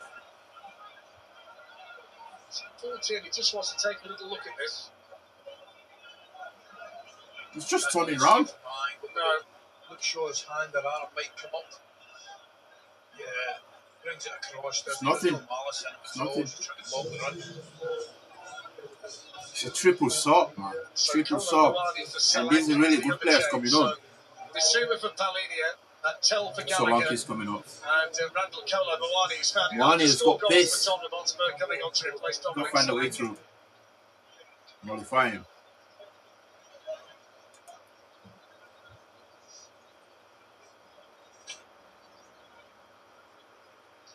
So Kolo Mawani's got 1 goal in his last 15 matches. Hasn't scored in the Premier League so far. He's on to replace Solanke with a little bit more than 10 minutes to go. I think the substitutions are understandable, just to try and freshen up, and if they can, lift it and try and have a go the last 10 minutes. Manchester United moving towards only their 4th clean sheet of the season in the Premier League. What a touch. What a touch.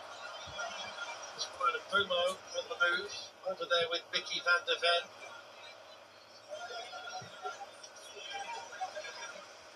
Mainu. Now Dallo. Crossed in towards Shesko. 2-0 to Manchester United. Yes. And surely 4 wins in a row under Michael Carrick. I was stressing out, bro. I was stressing out. He comes in at the back post and it's a tremendous finish. I think he hits it with the instep. I don't think he hits it with the inside of his foot at all. I just think he directs it, keeps it down. Wow, that's a relief. I was worried about these 3 shots coming on. I think it's special. Right?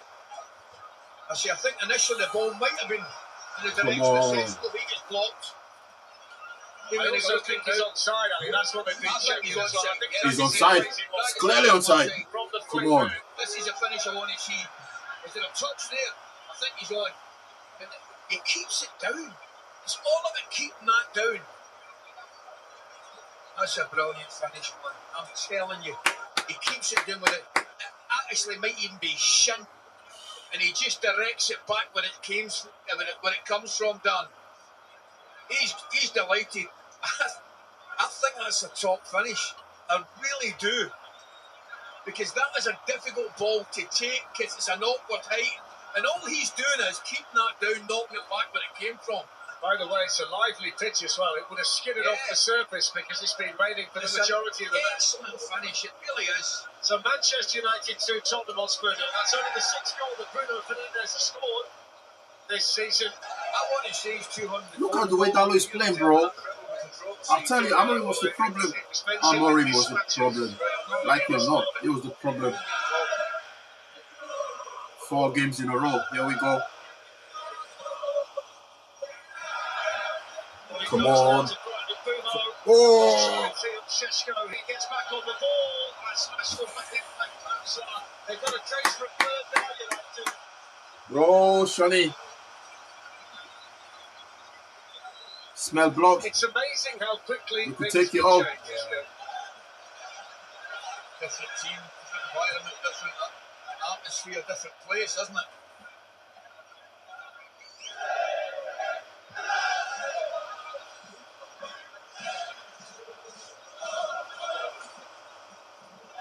Dispossessed. It's Casemiro. Luke Shaw.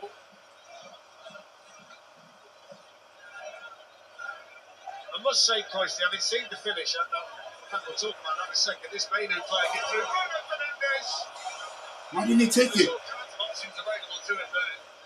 Oh, Bruno should have taken that. Well, I love listening to you talk about the finish, and people are going to be looking at that saying, well, he's coming off his shit. But I'm with you, I think he's controlling off his shit. I think he's made his mind up to do that. Believe me, he knows exactly what he's doing. That's the only way probably he can redirect that on target, believe me. You can feel now the pressure's gone, both on the terraces and on the pitch.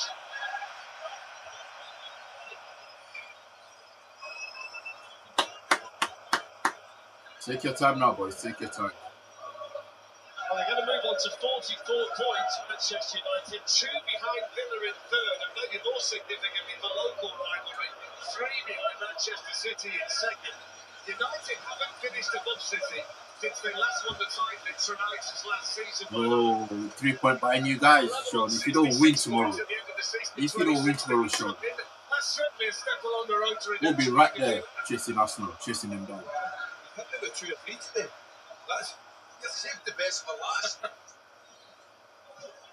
They've got to feel it's on the cards because all they've got to concentrate on is the Premier League. There's no Carabao Cup, there's no Champions League, or the Europa League. Could be so hard to play. It's so hard to play to begin. There he goes.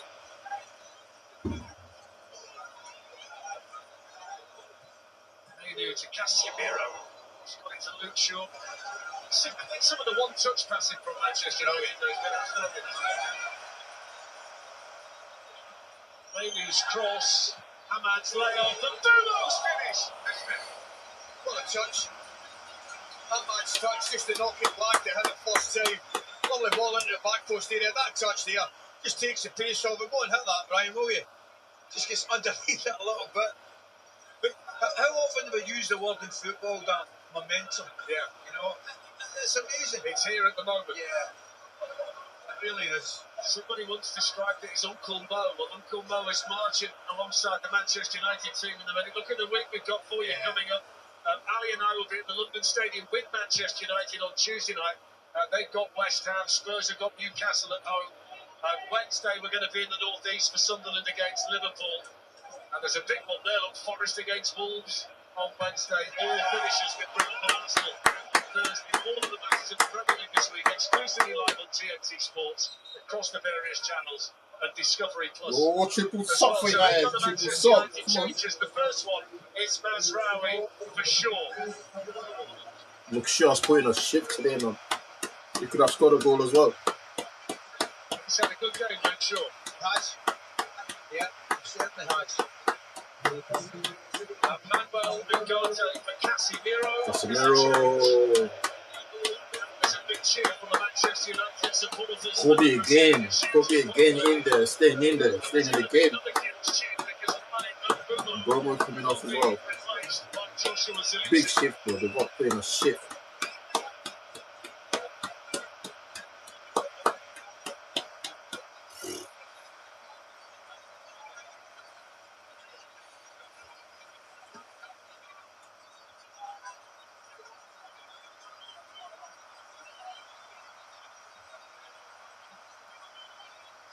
Manchester United are going to win 4 Premier League matches in a row for the first time since 4 Premier February League games in a 2024, row. when Eric When Ten was the Hag was last the time manager you and the heard that? supporter is When was the one last time you victory seen away that from a this club? haircut. I forgot about One win on Tuesday away from a haircut.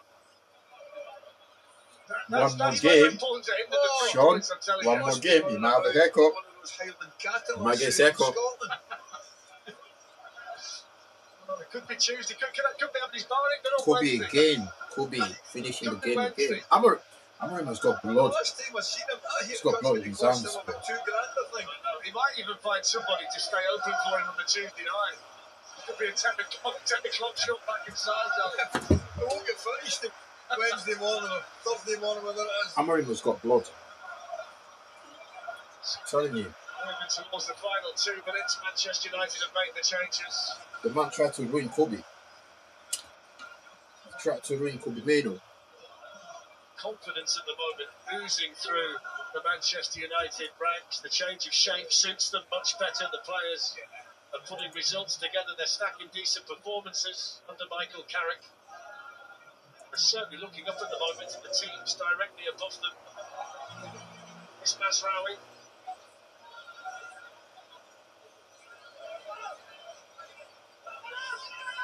Fernandez, Mazraoui started, stopped, and then allowed Archie Gray to get across.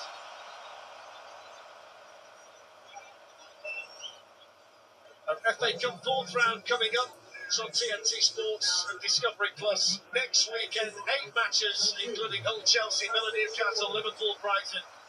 And on Monday night, the Macclesfield fairy tale continues. They've got Brentford. Ali and I are going to be there. Surely not. We'll do the draw as well. Surely not. You never know. Yeah, absolutely. Man United now. F4 form.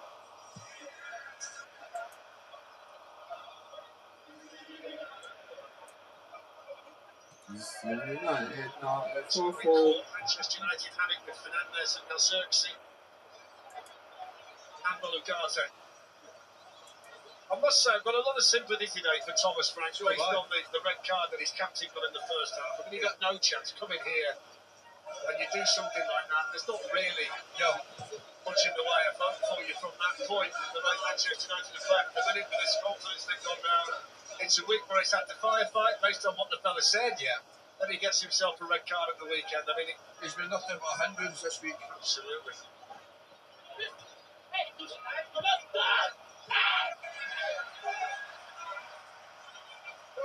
All he can do is keep going, Yeah. keep plugging away. There you go.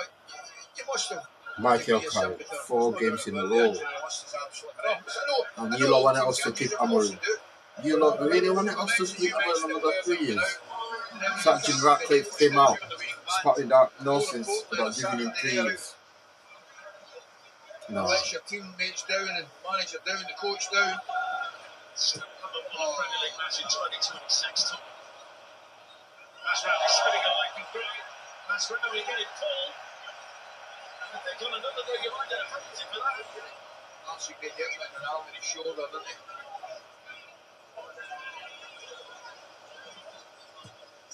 They're not even checking these You're things. going They're not to checking be for the them. player of the match, by the way, so give that some thought. Going to make you happy. Ooh! Fernandez. Oh, it's tiny, So man. it's been confirmed. We've done a bit of digging. Joel the wonderful stats. Yes.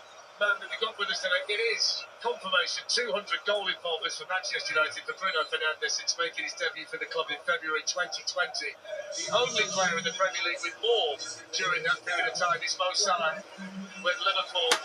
One thing that is coming to an end is Bobby Mainoo's seeking to play every minute under Michael Carrick because he's coming off to a standing ovation, and he's going to be replaced by young Tyler Fletcher for what remains. Oh, the of this Fletcher match. boys, bro. The Fletch. Is Bobby Mainoo putting himself in contention for England's World Cup squad? Dear me. Well, the obvious answer would be yes. Whether he makes it or not, I'm not sure. Yeah. But all he can do is what he's doing. It's an interesting situation, isn't it? Based on how well he's playing at the moment.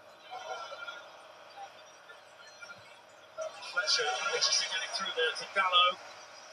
Now Ahmad. 3 minutes of the additional period remaining. Joshua Xerxes cross headed away by Archie Gray.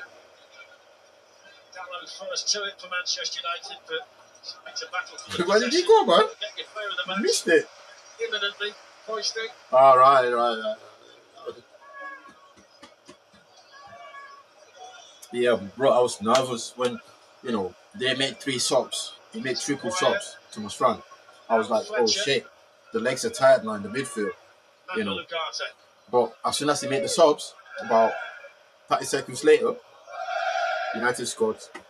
So, Tyler Fletcher coming on, one of your academy boys, who ended up at United. He's on there, number 39. So thank you, Man City. The fans are having. When was the last time you see this at Old Trafford, man? When was the last time? 4 games in a row. Captain, but that's in my opinion, being in the Man United side, and our skippers were absolutely tremendous. He really has. Old Trafford is the place, man. It's the He's place. involved in everything that's good. It's a fortress. We need to turn it into a fortress.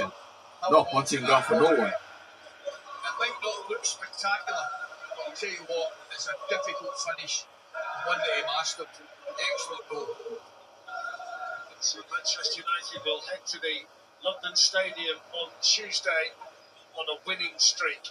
Spurs are going to have to pick themselves up and get going again when they play Newcastle.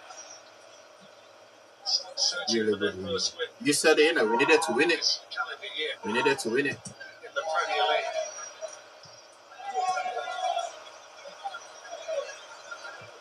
We're back, baby. You know what? You don't be 3 points behind you guys. We're 3 points behind City. If you don't beat Liverpool, we're 3 points behind City. And we beat West Ham next week. May, you're in trouble. I can't wait. So it looks like we're the only people that can save the Premier League. Stop Arsenal from winning it. Shot was charged out. It's Fletcher. Martinez to Shishko.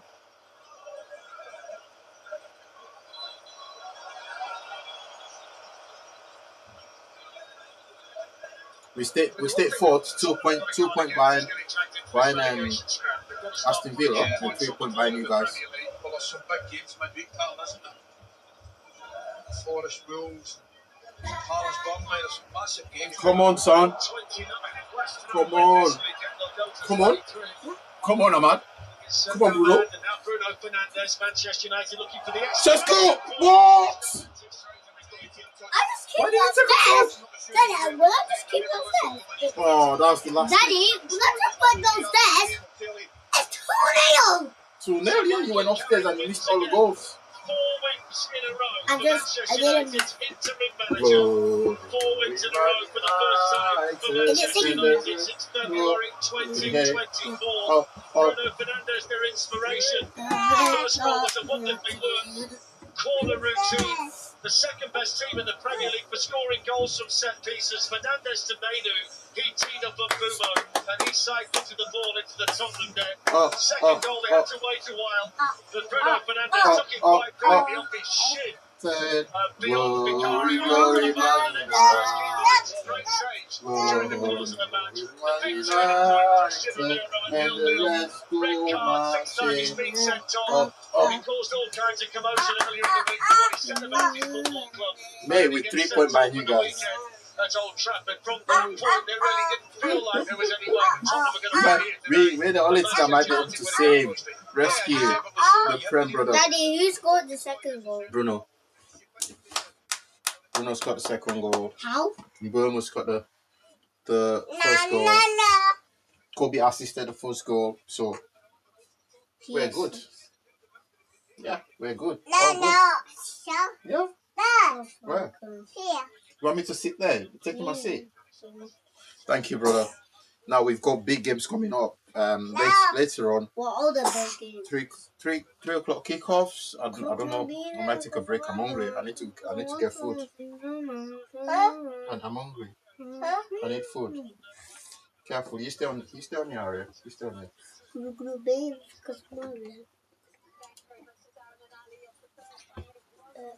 The Villa game. I'm interested to watch the Arsenal game. So let me see if I can find it somewhere. Bro, have you got any links for me? I can watch the Arsenal game. Do you think I'm for? See about that. Arsenal's playing. Sean, have you got any links? Daddy, Arsenal's playing. Arsenal are playing at 3 o'clock very soon. What is Arsenal playing against? Sunderland. So who do you want? The Fulham are playing Everton. Chelsea are playing Wolves. City's going to play. City are playing tomorrow. Yeah, remember, City's Liverpool. playing against the Fulham. Liverpool. Fulham are playing today. There's Fulham against Everton. Yeah. City are playing tomorrow against Liverpool. Right? There is 2-0. So you can see that. Yeah. I need to get a link. I need to get a stream for the Arsenal game. Okay, you can't keep switching the lights off, man. I need the lights, please. No. Does the other light on? Oh. And tell me when the next match starts. Okay, I'm gonna come upstairs. I'm hungry anyway. I need food. Is mommy cooking?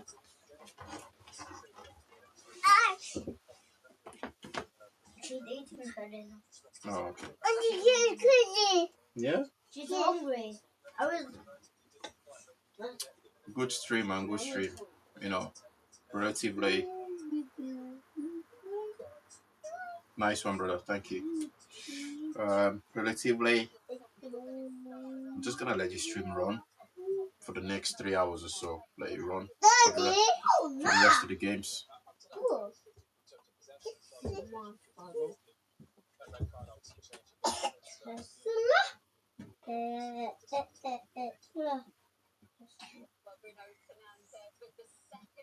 Daddy, I actually see a Tesla outside. Daddy, look outside the window. I see the Tesla. Bruno, congratulations. It's the first time in 2 years that Manchester United have won 4 Premier League matches in a row. What is it like to play here at Old Trafford when the crowd are like this? Oh, it's incredible, you know. We've had moments where we were not great, and it still was like this. Obviously not at the end of the games, and obviously now the energy is different because we win games. When we win games, everything looks brighter, and we're very happy ourselves, but also to give this to the fans. How have things changed so quickly under Michael Carrick? This is football. Football changes from one game to another. So I think Michael came in with the right ideas of giving the players the responsibility also, but some freedom to take the responsibility of on the pitch doing the decisions that were needed. He's very good with the words. I think he still remembers what I told him the last time he was our manager for our last game. And I was sure that Michael could be a great manager, and he's just showing it. And we hope that we can help him even more, so everyone can see not just us as a players, that we are good players. That's why we are at Man United. But We are also good to staff, players. Amorim told us they were bad players. They're the worst players. Having someone here as the manager that has played for the club, that understands the pressure of playing for Manchester United leading you? No, I think everyone understands the pressure of playing for this club. If you don't understand, you start to understand very quickly, because this is a massive club and everyone knows the expectations around it. So I don't think that changes. But obviously, Michael has won everything here. He knows what it means for these fans, what it means for the club to win, and how much is needed to win in this football club. So I think that adds something special to the team. Another goal for you and another great performance. You're today's player of the match. Congratulations. Thank you. Yes, his 6th Premier League goal of the season. Bruno Fernandes just absolutely Come on, Reds. under We stay in the Michael top Carrick 4. as they make it 2 4 points behind wins Aston Villa. out of 4 in that 2-0 victory 3 points behind against City. Tottenham Hotspur. If City lose tomorrow, Brian if Mbeumo Aston Villa with the loses first today, goal in that they're in one, trouble, and we'll brother. have We're more coming for them. reaction from Old Trafford I to told come, you and like Premier a League few football streams ago, keeps on coming, we've won it and you'll before have from the 12 ticket to the points. best We came seat from in the 12 house. points and won the 58 league. sports. You guys keep an eye on this. This could be. Is the ticket to Imagine Michael Carrick wins the league, brother. This could be the game. This could be the league. The season United could come back from 12 points behind to chase Arsenal down, and disappoint these Arsenal fans. Keep an eye on it. I've told you guys before. We've won it before from 12 points out. 12 points. We've won the league. If City loses tomorrow, which I don't want them to lose, by the way, because I want them to keep the chase on as well on Arsenal. Villa, I want them to keep the chase on Arsenal as well. But if these two teams don't pick up if they don't pick it up, if they don't all tack to their responsibilities, we're gonna come in and take charge and show Arsenal they will never win the league again. We're gonna win the league. But yeah, here we go. I need some stream, man. I need some links to the Arsenal game. I want to watch the Arsenal game. I hope Sunderland can do the business, man. Come on, Black Cats. Come on, you Black Cats. I hope they can do the business. That's the one. Yo, my guy have. So the glories here, bro. We're chasing them down. We need to hunt them down, my brother. Thanks. Welcome to the chat. Michael Carrick has done the business, brother. 4 games in a row. 4.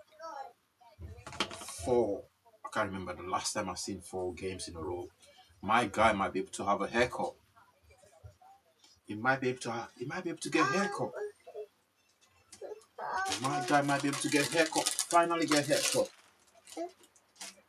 He might be able to get his haircut. Finally. United Strand. He might be able to get his haircut. Someone shout him out. Yeah? Welcome to the chat, brother. Thank you. We're all Sunderland fans right now. We're going to go support Sunderland. We're going to support the Black Cats. Like it or not. We are going to support the Black Cats. Yeah?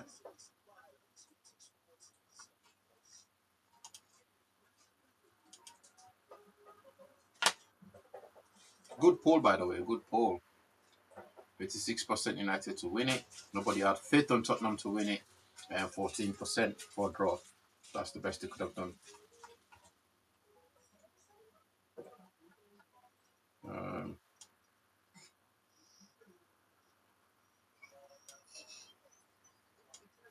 United winning these 2-0 solidifies everything that we were talking about. We the people that call for Amorim to get a sack. We were right, by the way. We told you so. Don't tell me we didn't tell you so. We did. We knew Amorim was a fraud. Alright? We were right. Otherwise, these games we will probably lose all 4 games.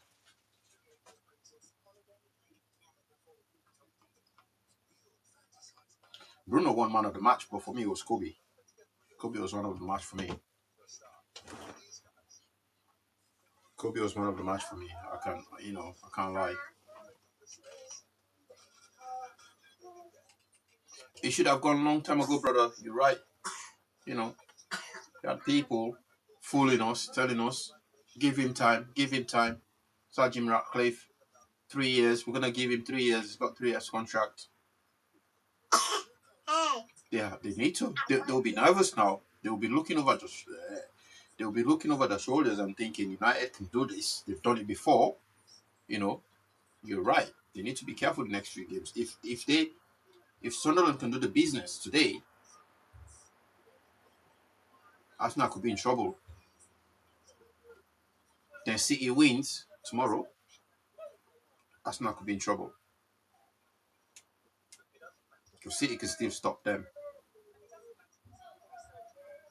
4 wins in a row. 4 times Kobe. My G.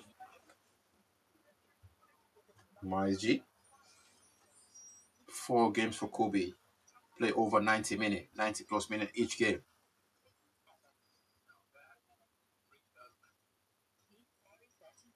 Amorim was a fraud, man. He was a fraud of LH. I'm telling you. Amorim was a fraud. We saw that coming. Some of us saw that coming. Yeah, they called us. They told us that we were armchair fans. Yeah, they called us armchair fans. We don't go to the games, blah blah blah, which is bullshit. A lot of people that call for his head goes to the games, but winning 4 games today just shows that the people that called for Amorim to get sacked, I salute you guys. The people that didn't back him, I salute you guys. Well done. You saw the fraud, right, from miles away. You know, my guys at the Etihad were happy with it. Like, oh, keep him. My guys at Liverpool, Arsenal, they were happy with it. Keep him. Tottenham, keep him. He gave Tottenham, this team, he gave them a trophy. He gave Tottenham an European trophy. You know how bad that looks? He gave Tottenham Hotspur a European trophy. He gave them the bragging right over Arsenal. You know, that maybe that's a good thing for, Arsenal, the pain. But we lost to this team in a final, Europa League final. It cost the club £100 million, which the club didn't have, by the way, to spend. And the club still gave him money to sign players. I can't tell you how much Amorim caused pain. Cost us so much pain, man. We were watching games, right? Some days I wasn't watching the games from home. I was watching them with my mate out. Bro, every weekend it's like a mental health institution sitting there watching these games. Right? In the top 4, and as the fans leave today, they haven't It's had like a a lot mental to health smile about in recent institution times, but watching now Amorim very play happy indeed every week as they leave Old Trafford. And Spurs went down to 10 men, which changed the whole complexion of this game. But after that, Owen, it was completely dominant from Manchester United. Oh, you're right. Absolutely. Not necessarily just with his goals, but his all-round play, and I think we saw that against Burnley on Monday night as well. Has he got that presence up front you feel that they'll need? Yeah, I think so. I mean, he's been in hot form in front of goal, but I don't think the goals will define him as a centre-forward. That may sound silly because everyone thinks you should score goals as centre-forward, but if he weighs in with his few, what he brings as a hold-up player, bringing other players into the game, when he's in the box and he's got space in front of him and you roll that ball into his feet, he's absolute dynamite. As a in the top 4, you certain now, Joe, that they will qualify for the Champions League? No, I'm never going to be certain. You never know what's going on with this club at the moment. You know, it's brilliant and they're doing well. 4 games, 4 wins, excellent for Michael Carrick. But there's still plenty to go towards the end of the season. Well, you spoke about that Mbeumo goal. Let's have a look, because it was one very much made on the training ground. Owen, what did you like about it? Everything, the execution. I mean, first of all, Michael Carrick gave Johnny Evans a shout out. It was his idea. Look where Kobe Mainoo starts, behind Vicario, gets in the space. Watch the spin and watch where Mbeumo starts. And the spin he puts on the ball without even looking. Normally that could lead to a counter-attack. But the quality and the execution from all three players is brilliant. Gives Vicario not a chance. And I think I like about it as well. Mbeumo, he passes it into the goal. He doesn't try and he doesn't try and smash it. You see Carrick there looking up at the bench saying, "Well done, Johnny." I mean, what's a brilliant set piece, but again, execution by the players was perfect. What have you made of the impacts of Mbeumo since he signed for Manchester United? He's looked good. He's really built into the role. He's scored important goals at the moment. He looks like he's in a team that's very comfortable in and around him. He's a real threat. He carries that line. And as I was saying there, that's a really good finish, calm finish. Someone who just looks incomposed, not snatching at it through the bodies. Good goal. And what do you hear about his personality in the dressing room? Because we heard from Bruno Fernandes a little earlier about dealing with the pressure of playing for Manchester United. Owen, you know all about that. Has Mbeumo got exactly the right characteristics? Do you know what I like? It's probably going to sound ridiculous. I like that he doesn't overly celebrate when he scores. He looks like he believes himself. He should do it all the time. And I think that's kind of just a little dance. Yeah, no, but do you know what I mean? I think he just looks... what is he, 26, 27? Like, the links, I appreciate that, bro, for trying. But they can deliver as well. And I just think he's just got it. You know, he's a great finisher. I said at the start, he reminds me of Salah a little bit. When he gets in those, he's just a good finisher. He has a clear picture. He doesn't get too up. He doesn't get too down. And I think that's a brilliant attribute to have when you're playing for a big club. Yeah, they're top scorer with 10 goals in all competitions now. And we've got to look at this Bruno Fernandes finish. Guys, did he mean it? Oh, undoubtedly. Someone like a Bruno Fernandes, you've got to realise that ball's skipping up in front. You've got to almost ride it, get above it as much as you can. I think if you do go with your foot, there's less area for you to contact with. It's a brilliant goal. It's an instinctive goal, no doubt about it. He just knows he's got to get on top of it as that ball skips through. I reckon that's one of his favourite goals he's ever scored. Because technically, do you know how hard that is to finish that with the outside of your leg, and he meant it? I mean, not many other people in the world could have scored that goal and made that look that comfy. Even with the inside of the foot, never mind with the outside of his shin. I mean, look at that graphic. That is just 200 goal involvements. Yeah, in 314 games, 104 goals, 96 assists for Bruno Fernandes. And the team, Joe, do you think just reaping the rewards of having him playing further up the pitch again? Yeah, that's exactly where he needs to be in this team. He's a really brave player. He looks like a really top leader. A lot of questions were asked actually when he got the captaincy, but he leads from the front. He's encouraging his teammates on. He wasn't letting them settle for a 1-0. He knows how important it is in the Premier League. You don't just let this game slide to the end and maybe Tottenham get a chance. He was after that second goal. He took it so well. Top player. And he looked like he wanted to join Rayan Cherki with the Rabona assist today, Owen. Does this just show how much he's enjoying himself at the minute? Yeah, he's not playing deeper anymore. He's in that 10 position where he can create. He's the best creator in the Premier League. So that's say that it's a fact, and the eye test says it. But he's just, when he's in a position, he enjoys himself. Joe made a really good point. He plays with risk, Bruno. But it's risk that the team benefits from. I just think putting him in that position, Kobe in behind was fantastic again. And Casemiro, those three were probably the best players in the game, in my opinion. I think we said before under Ruben, the midfield was a weakness that he needs to go get two. That midfield three is really good.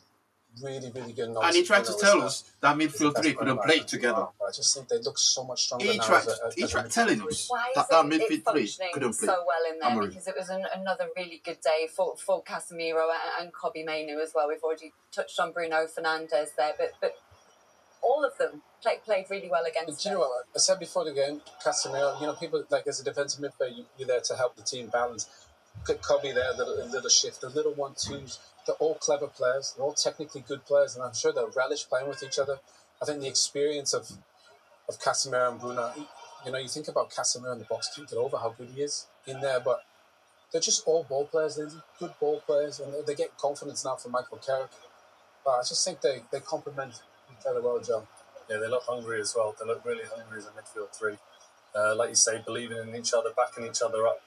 and playing to each other's strengths. I think ultimately, you know, that they do complement each other. Look, it's looking good at the moment, and I'm sure they want to keep building on it. Has Kobbie Mainoo really sort of reignited his chances of being at the World Cup?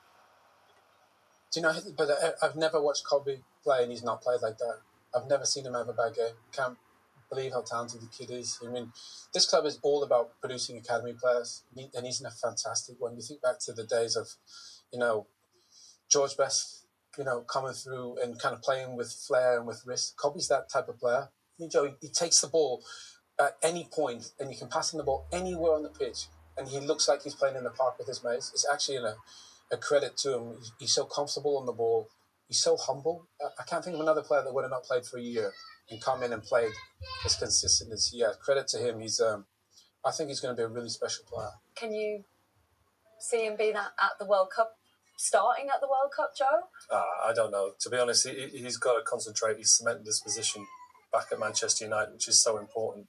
But you know, those sorts of fireworks will be for the end of the season. At the moment, he needs to enjoy himself, keep implementing himself in his team, working on his game. You know, he's still a young player. He's still got so much to learn. But like you say, I was just watching him. He really believes he should be there. You know, even though anyone could have had their confidence knocked, and it's not an arrogance, it's a confidence. But no, as soon as he's asked to play the game, centre midfield alongside Casemiro, Bruno Fernandes playing in front, he looks like he should be there, and I think that's a compliment in itself, especially after what he's been through recently. Yeah, he looks like he's loving playing alongside Casemiro as well. We're going to take a quick break now, but when we come back, we'll hear from the managers. Michael Carrick taking it today, making it 4 wins out of 49. I'll be right back, guys. See you shortly. I'll leave you guys some music actually in the background.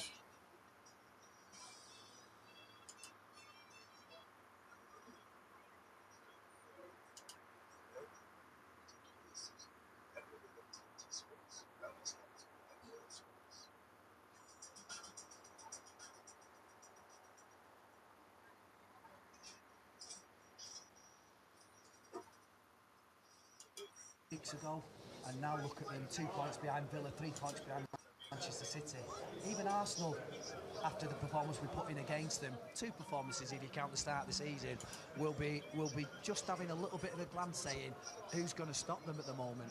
I think the biggest thing for me is the excuse me, is the confidence of I need this some links, Manchester man, to United watch side, the Arsenal but also game. the commitment level. So to add to the confidence, that there's been no dip off in terms of the effort and the energy and the application that they seem to put into every single game, and I think that's probably the biggest credit that you can pay to Michael Carrick. Definitely. Everybody comes to Old Trafford. They love watching Manchester United as a team that goes out and attacks and scores goals and has plenty of shots. But they also do the other side of the game, the way that they hunt the ball down. I mean, even when Spurs had 11 men on the field, the way that United hunt the ball down and win it back quickly, it's just brilliant. And once they went down to 10 men, then it was always going to be a struggle for them. And we saw that in the second half. I don't think Senna Lomans, I think he came and caught 1 ball in the second half. The rest of it was, you know, Vicario keeping us out with some decent saves. But once the second goal went in, that was game over. Just about the red card, I think it's important that we touch on it. Is that a red card now that wouldn't have been a red card 20 years ago? I think that's a fair assessment. I have seen tackles that were that are a lot worse than that.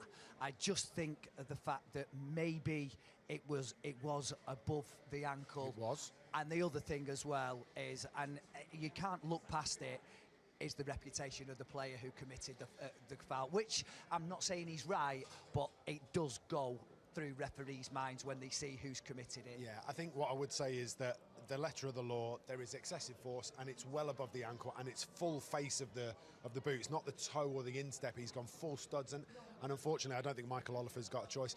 Manchester United roll on to the next game, Ben, and that's going to be just as important, isn't it, coming up Tuesday? Yeah, I will be there. I will look forward to being at the Olympic Stadium. Obviously, West Ham are in a precarious position. They need a win, and we want to, keep our dreams of making the Champions League alive, and we can do that and go a long way with a win on Tuesday night. Certainly could. A bottle of red wine when we get home, I think, Ben. Lovely work today. Thanks very much.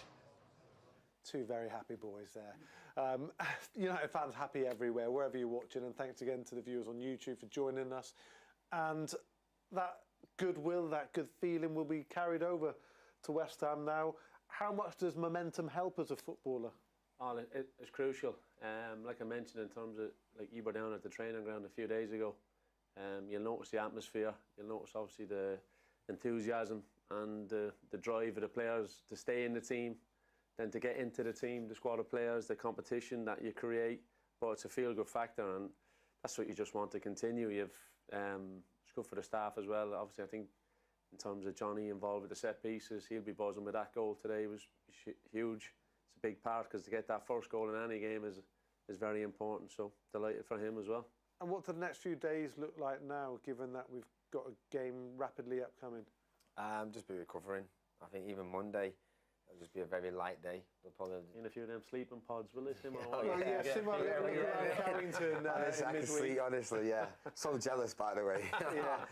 We went Made you want to be a player again, didn't it? Mate, listen, it's amazing what the club have done there with the new training ground. Obviously, I couldn't work out, where we're stood in certain parts of the training ground, because it's changed so much. But they've got everything there to recover, to prepare for the next game, and so I don't want to go home, to be honest with you. But no, it was fantastic. Like I said, they've got a lot of time to recover. They'll watch, obviously, analyse this game, analyse West Ham and their game, obviously, later today, and obviously probably travel down Tuesday morning, I imagine. Ready for the night. And as I said, they'll be full of energy anyway, because they're winning and flying in. It's a place where you want to come in now, and you can't wait to get in and be around your teammates. Yeah, it's definitely going to be an important couple of days of recovery before we make the trip to West Ham. Now, earlier in the day here at Old Trafford, at half-time of the game, we were joined by a world champion, and Zara caught up with him. Thanks, guys. I am pitchside with the darts superstar, Luke Littler. Green light is just playing in the theatre of dreams. This is everything you've dreamt of, isn't it? Yeah, I didn't know there was a mix, but there's a little beat to it than usual. But no, it was incredible last year, and I thank the club for inviting me. And then, yeah, obviously it's been a good month now, but I've been a busy man, so I'm glad the club can still give me the opportunity. You've even put those sprinklers on for you, Luke, haven't they? They're doing everything, but it has been a great month for you, lifting that trophy as well. What was it like getting that World Championship? Yeah, it was very, very good. Obviously, it's everything that you dreamed of. Obviously, winning it the first time was just so good to become the youngest, but to go back to back, obviously the last person to go back to back was Gary Anderson nearly a decade ago. But yeah, just to win back to back just means the world. And it means the world that not only are you a dart superstar, but you're a huge Manchester United fan. So you're here today, everything's going well so far. How much have you enjoyed this? Yeah, I've enjoyed it. I think Spurs had a good 5 minutes where we were sat back, but then yeah, I didn't expect the corner to go like that. I thought Bruno would have crossed it in, but yeah, that's what they must have done in training, and it's definitely worked out. It definitely has indeed, but we do have to let you go back and enjoy the second half of football. But before all that, people need to tune in, obviously, to Premier League darts. Night 2's coming up soon. Yeah, night 2. Night 1 didn't go to plan. It didn't go to plan last year either. But yeah, we go again. There's still 15 weeks left. But yeah, just try and get to the top 4 and go to the O2 and try and get the Premier League crown back. Well, we'll absolutely be rooting for you. Go and retain that title. And we'll see you very soon. Back to you guys. Yeah, great to hear from Luke, who will hope to achieve in the Premier League, matching his back-to-back world titles. But after losing that first game up in Newcastle, a bit of a challenge ahead of him, but we wish him all the very best. Right, let's hear from one of the goal scorers from today. Here's Brian and Burmo. Brian, congratulations. It's another big win for Manchester United. Can we start with your goal, though, because that was straight off the training ground, wasn't it? Yeah, it was, but didn't work out at training ground. I just put the ball over the fences. But yeah, today was the most important, and we're really happy with this goal. So when that comes into you from Cobby, are you thinking to yourself, I just need to pass this in, I just keep it down, keep it low, and just thread it through the gap? Yeah, because it's not an easy ball to play. A lot of spin, bouncing a little bit. I think it's a very good set because the ball comes hard to Cobbs, and yeah, you just try to secure it, and yeah, don't try to put too much power as I did in the training, and yeah, it worked out today. It came at the perfect time as well, didn't it, in terms of needing to score to make sure that you went on to win the game. So after the sending off, you score, and then from that point onwards, it gave you all something to stay behind. Yeah, obviously, it's not really easy to score when they're 10 men, and yeah, scoring a set piece just like cleared out the game, and obviously they was defending well, and we've been scoring the second one, who was like secured the win, so it was a good game. Talk to me about what the feeling is like at the moment, because obviously that's 4 consecutive wins in the Premier League. Everybody's cheerful, everybody's happy. What's it like being in that dressing room at the moment? Yeah, obviously it's fantastic, especially winning here. It's just like great. Fans are unbelievable. It's a great atmosphere, and yeah, there's just cheer in like every situation, like tackles, clearance, shots on targets, everything. So that's a big boost for us. Just a quick word on Michael Carrick and what he's brought to your game. What's he done for you? No, obviously, he talked with me a lot. Just tried to give me advices. And yeah, now we just like still work as a team and make the effort for each other. Right, so Mateus has got the surfer. Have you got a celebration coming for us that's for you? Yeah, I need to think about a new one now, because mine have been seen many times now, so we're going to find a new one. Not that, Brian, thank you. Thank you. Yeah, Brian Mbeumo, first goal today was crucial. He got it after that lovely set-piece routine. Very honest as well, saying in training, Shazy, they were going over the fence. So he's really happy that he's managed to bag from the edge of the area today. Listen, it's one of them. Practice is obviously the key to it and recognising it, but fair play to him. It's great to see that honesty. But listen, credit to the staff as well, because they could have took him off it and put someone else there. But they might have thought, listen, they didn't recognise it. But great that something like that comes off. And as you mentioned, he's give credit to Colby as well for that ball around the corner. Yeah. Difficult skill to get the pace right on that. So good execution, and just about enough execution from Brian as well on the finish. Yeah, it was a difficult pass from Colby, wasn't it? Bruno's ball into him, kind of on the half turn. You have to have the pace, yeah. You have to have the pace on it. With the right weight. That's not an easy ball. I can understand why he's saying the training ground it didn't work out, because it's actually quite a difficult thing to actually master. He said even for Colby, just to get the right, especially with the ground wet as well. Yeah. But yeah, no, it's luckily for us, unfortunately for us and him, he got enough contact and it went in, and it was great to see when you see something come off like that. Appreciated by the fans as well, because this from Atron Cackle, sorry if I pronounced that wrong, but these are Twitter handles or X handles, so all changes. Love the setup of Mbeumo first goal. Credit should be given to Mainoo for the calm and precise pass. It's exactly what we're saying. They're good for fans to recognise that as well. Yeah, exactly. Listen, they know, you speak about other teams, Arsenal in particular, they're top of the table. A bit more, I say, brute force from Arsenal's set-piece situation sometimes, right in on top of the goalkeeper, and listen, they're doing it very well. So teams know how important an aspect it is of the game now. You have to take every advantage possible. And if you can create scenarios like that, you make the opposition a little bit wary beforehand, and it's a nice threat to have. Even Bruno's way to pass has to be right. Yeah, has to be right. Colby just to literally put enough on it. Obviously, if he's a bit slow, then he probably can't do it. He's got to take a touch, and then you lose the momentum. But yeah, I think from all three of them, and there's blockers in the middle. There's blockers in the middle doing their jobs. There's all different parts to it, and when the staff and the analysts watch it back, they'll be having a quiet smile to themselves too, because that's what you put the work in for on the training ground for something like that to happen. Brian Mbeumo's actually been speaking to another sports star in the tunnel area there, Isaac Hadja from Formula 1. We've had Luke the Nuke, the world champion darts player, on at half-time. Hadja there, he's quick around the track. I mean, they must know each other. They're having a good chat there, Simo. Yeah, they obviously do. But again, it's nice to see, obviously, the stars from different sports come. Obviously, to Old Trafford. Winning all the stars. I told you before, everyone's asking me for tickets. So I can only imagine what it's like for these lads now. But no, it's great to see other people come to Old Trafford and supporting the lads, and obviously seeing us win as well. Yeah, and not a sports star, but Jason Momoa last week. Yeah, last week. Big name in Hollywood.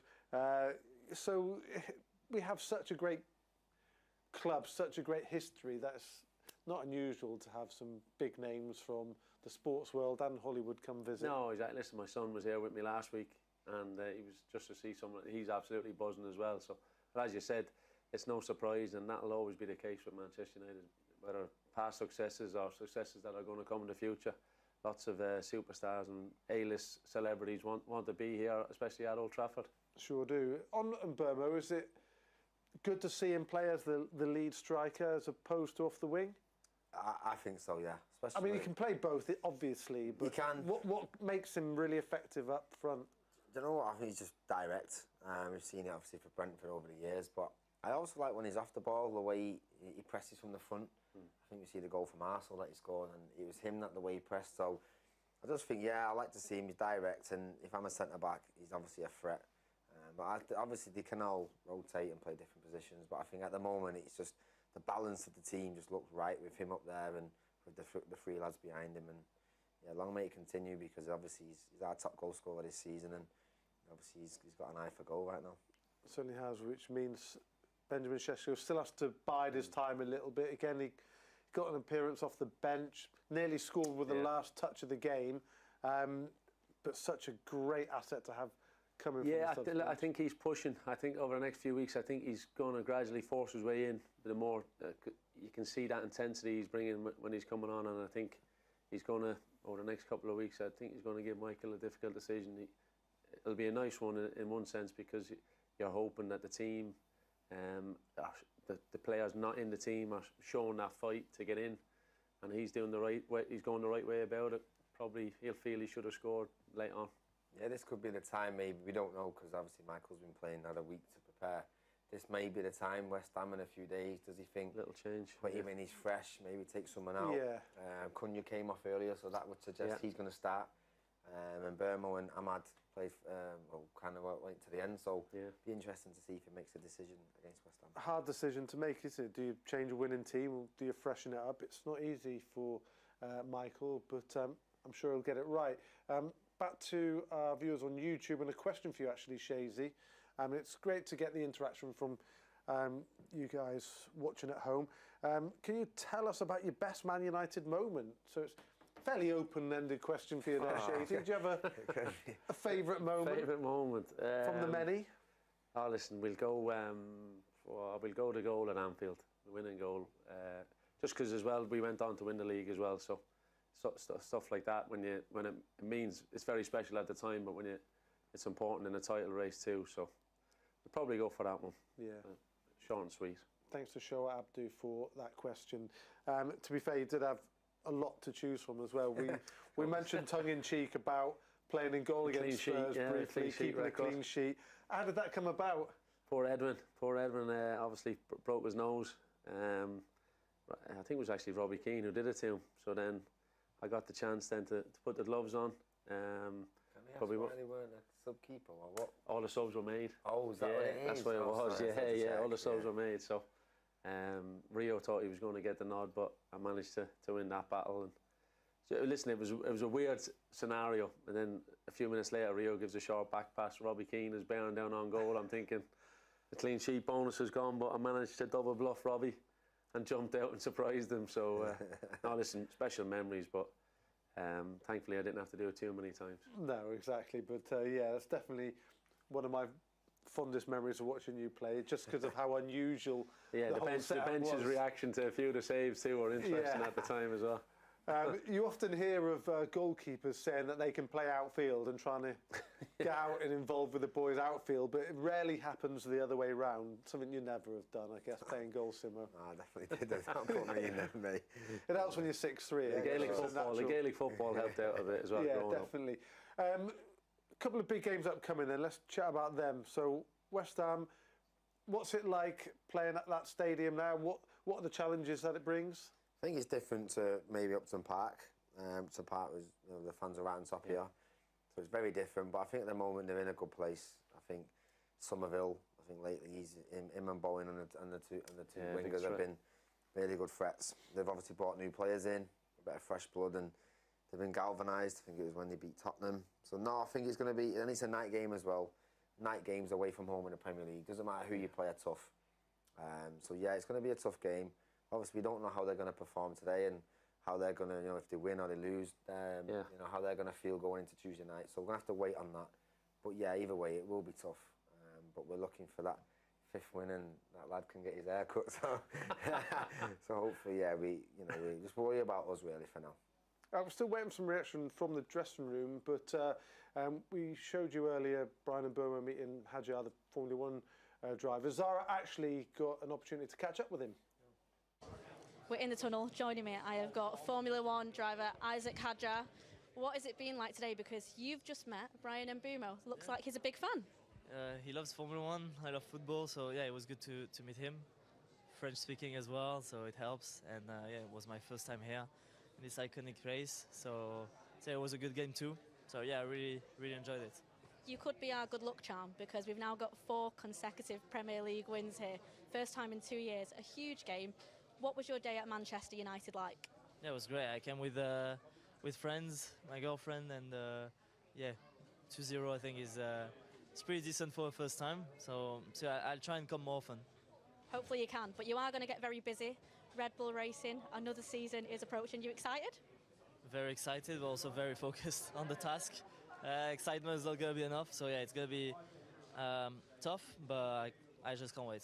Well, all of us at Manchester United wish you all the best luck in the world, and we'll be watching. Thank you so much. Back to you. Yeah, good luck to Isaac there, and great to see him here with us at Old Trafford. Let's get some more reaction from you, the fans watching at home.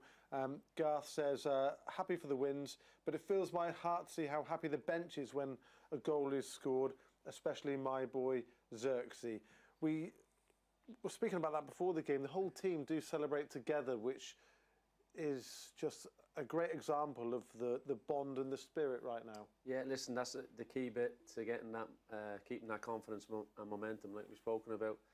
And then it's much easier to change a winning team too, to kind of say to someone, you don't want to, it's easy to say to the subs, the rest of the squad, listen, we're rolling with the same team, but when you bring that freshness in, you know that you'll see it in training, the players competing with each other, but then the bond to know that when everyone wins, that 11 on the team, but it's the bigger squad in general, that is the most important, and the confidence there.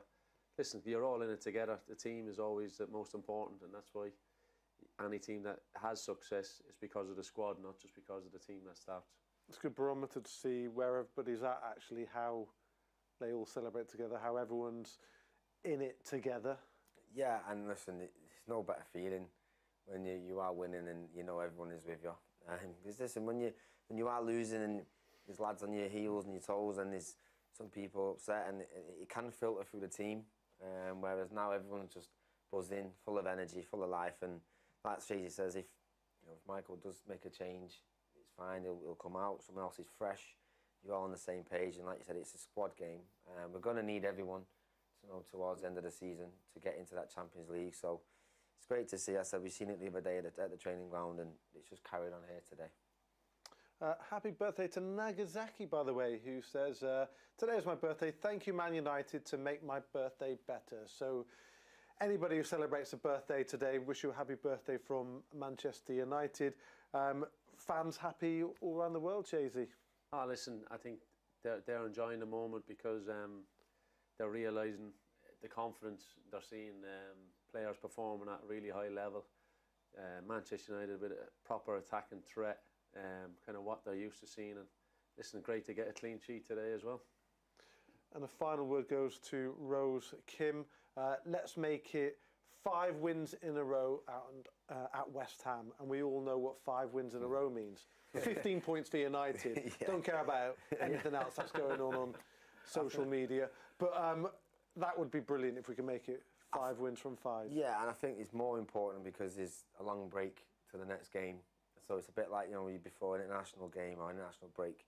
You want to win, because otherwise I think it's 13 days to the next game. So, yeah, you want to go into that, get a win, and the lads maybe have a few days away. And then I said it'll be go from there for the remaining games of the season. Can't wait for that now.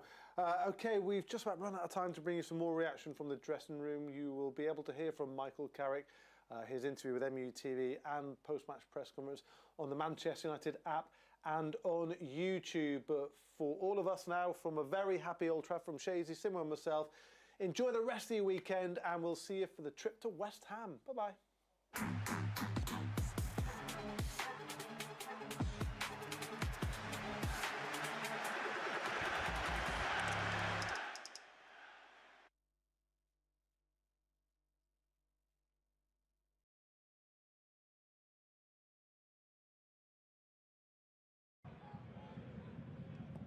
Right-footed in towards the near post where Xerxes managed to make the run, gets the byline to fires it in. Oh, Xerxes with an absolute screamer from the narrowest of angles, and Manchester United are level. What was it for you about football? One, I was good at it.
You seeing it, do you think, with the football they're playing under Michael Carrick? Well, people always talk about the history and then, it's kind of getting away. I completely disagree. I think you have to embrace that. The greatest thing about this football team is the history of the icons that have played here. And that's why it's such a privilege to represent this football club. When I used to sit on the pitch, I used to think of those greats that played here before in midfield. I used to think, they'll be watching this game.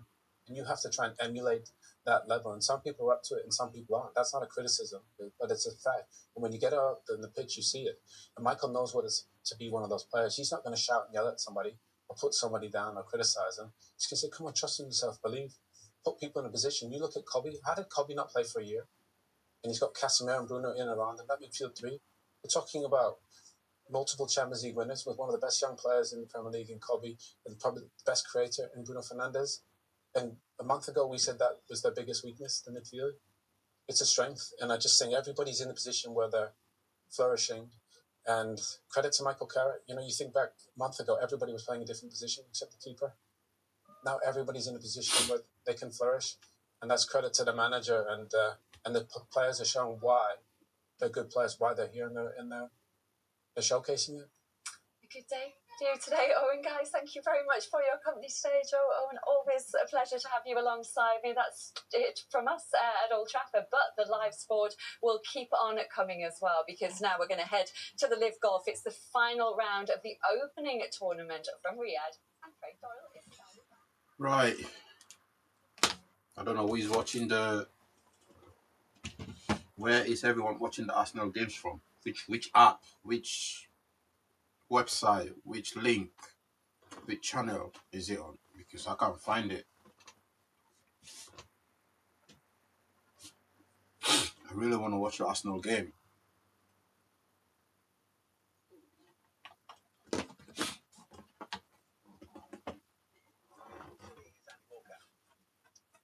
Yeah, I would say Bristol City have had the better of the chances. Emile Reece should have scored. He was through one-on-one after a mistake in the midfield. He had plenty of time, and he should have hit it better. It was a very tame effort. And Thanks for watching, guys. I'll see you guys on the next one. Also had another chance just outside the box, but he pulled it wide.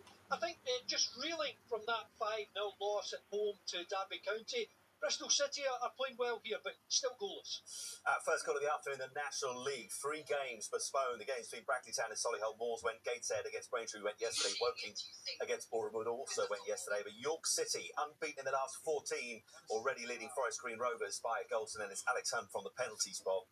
York City sitting 2 points off the leaders, Rochdale. The problem is Rochdale have those 2 games in hand. But Stuart Main outside doing the business at the moment. Back to the Championship. Let's go to the game between Wrexham and Millwall. Both these sides in the playoff positions as things stand. Wrexham flying at the moment. Have they begun today, Carl Walker? Good evening, good afternoon, Simon, I should say. Yes, Wrexham absolutely flying, as you said, and they've started so well in this game as well. 2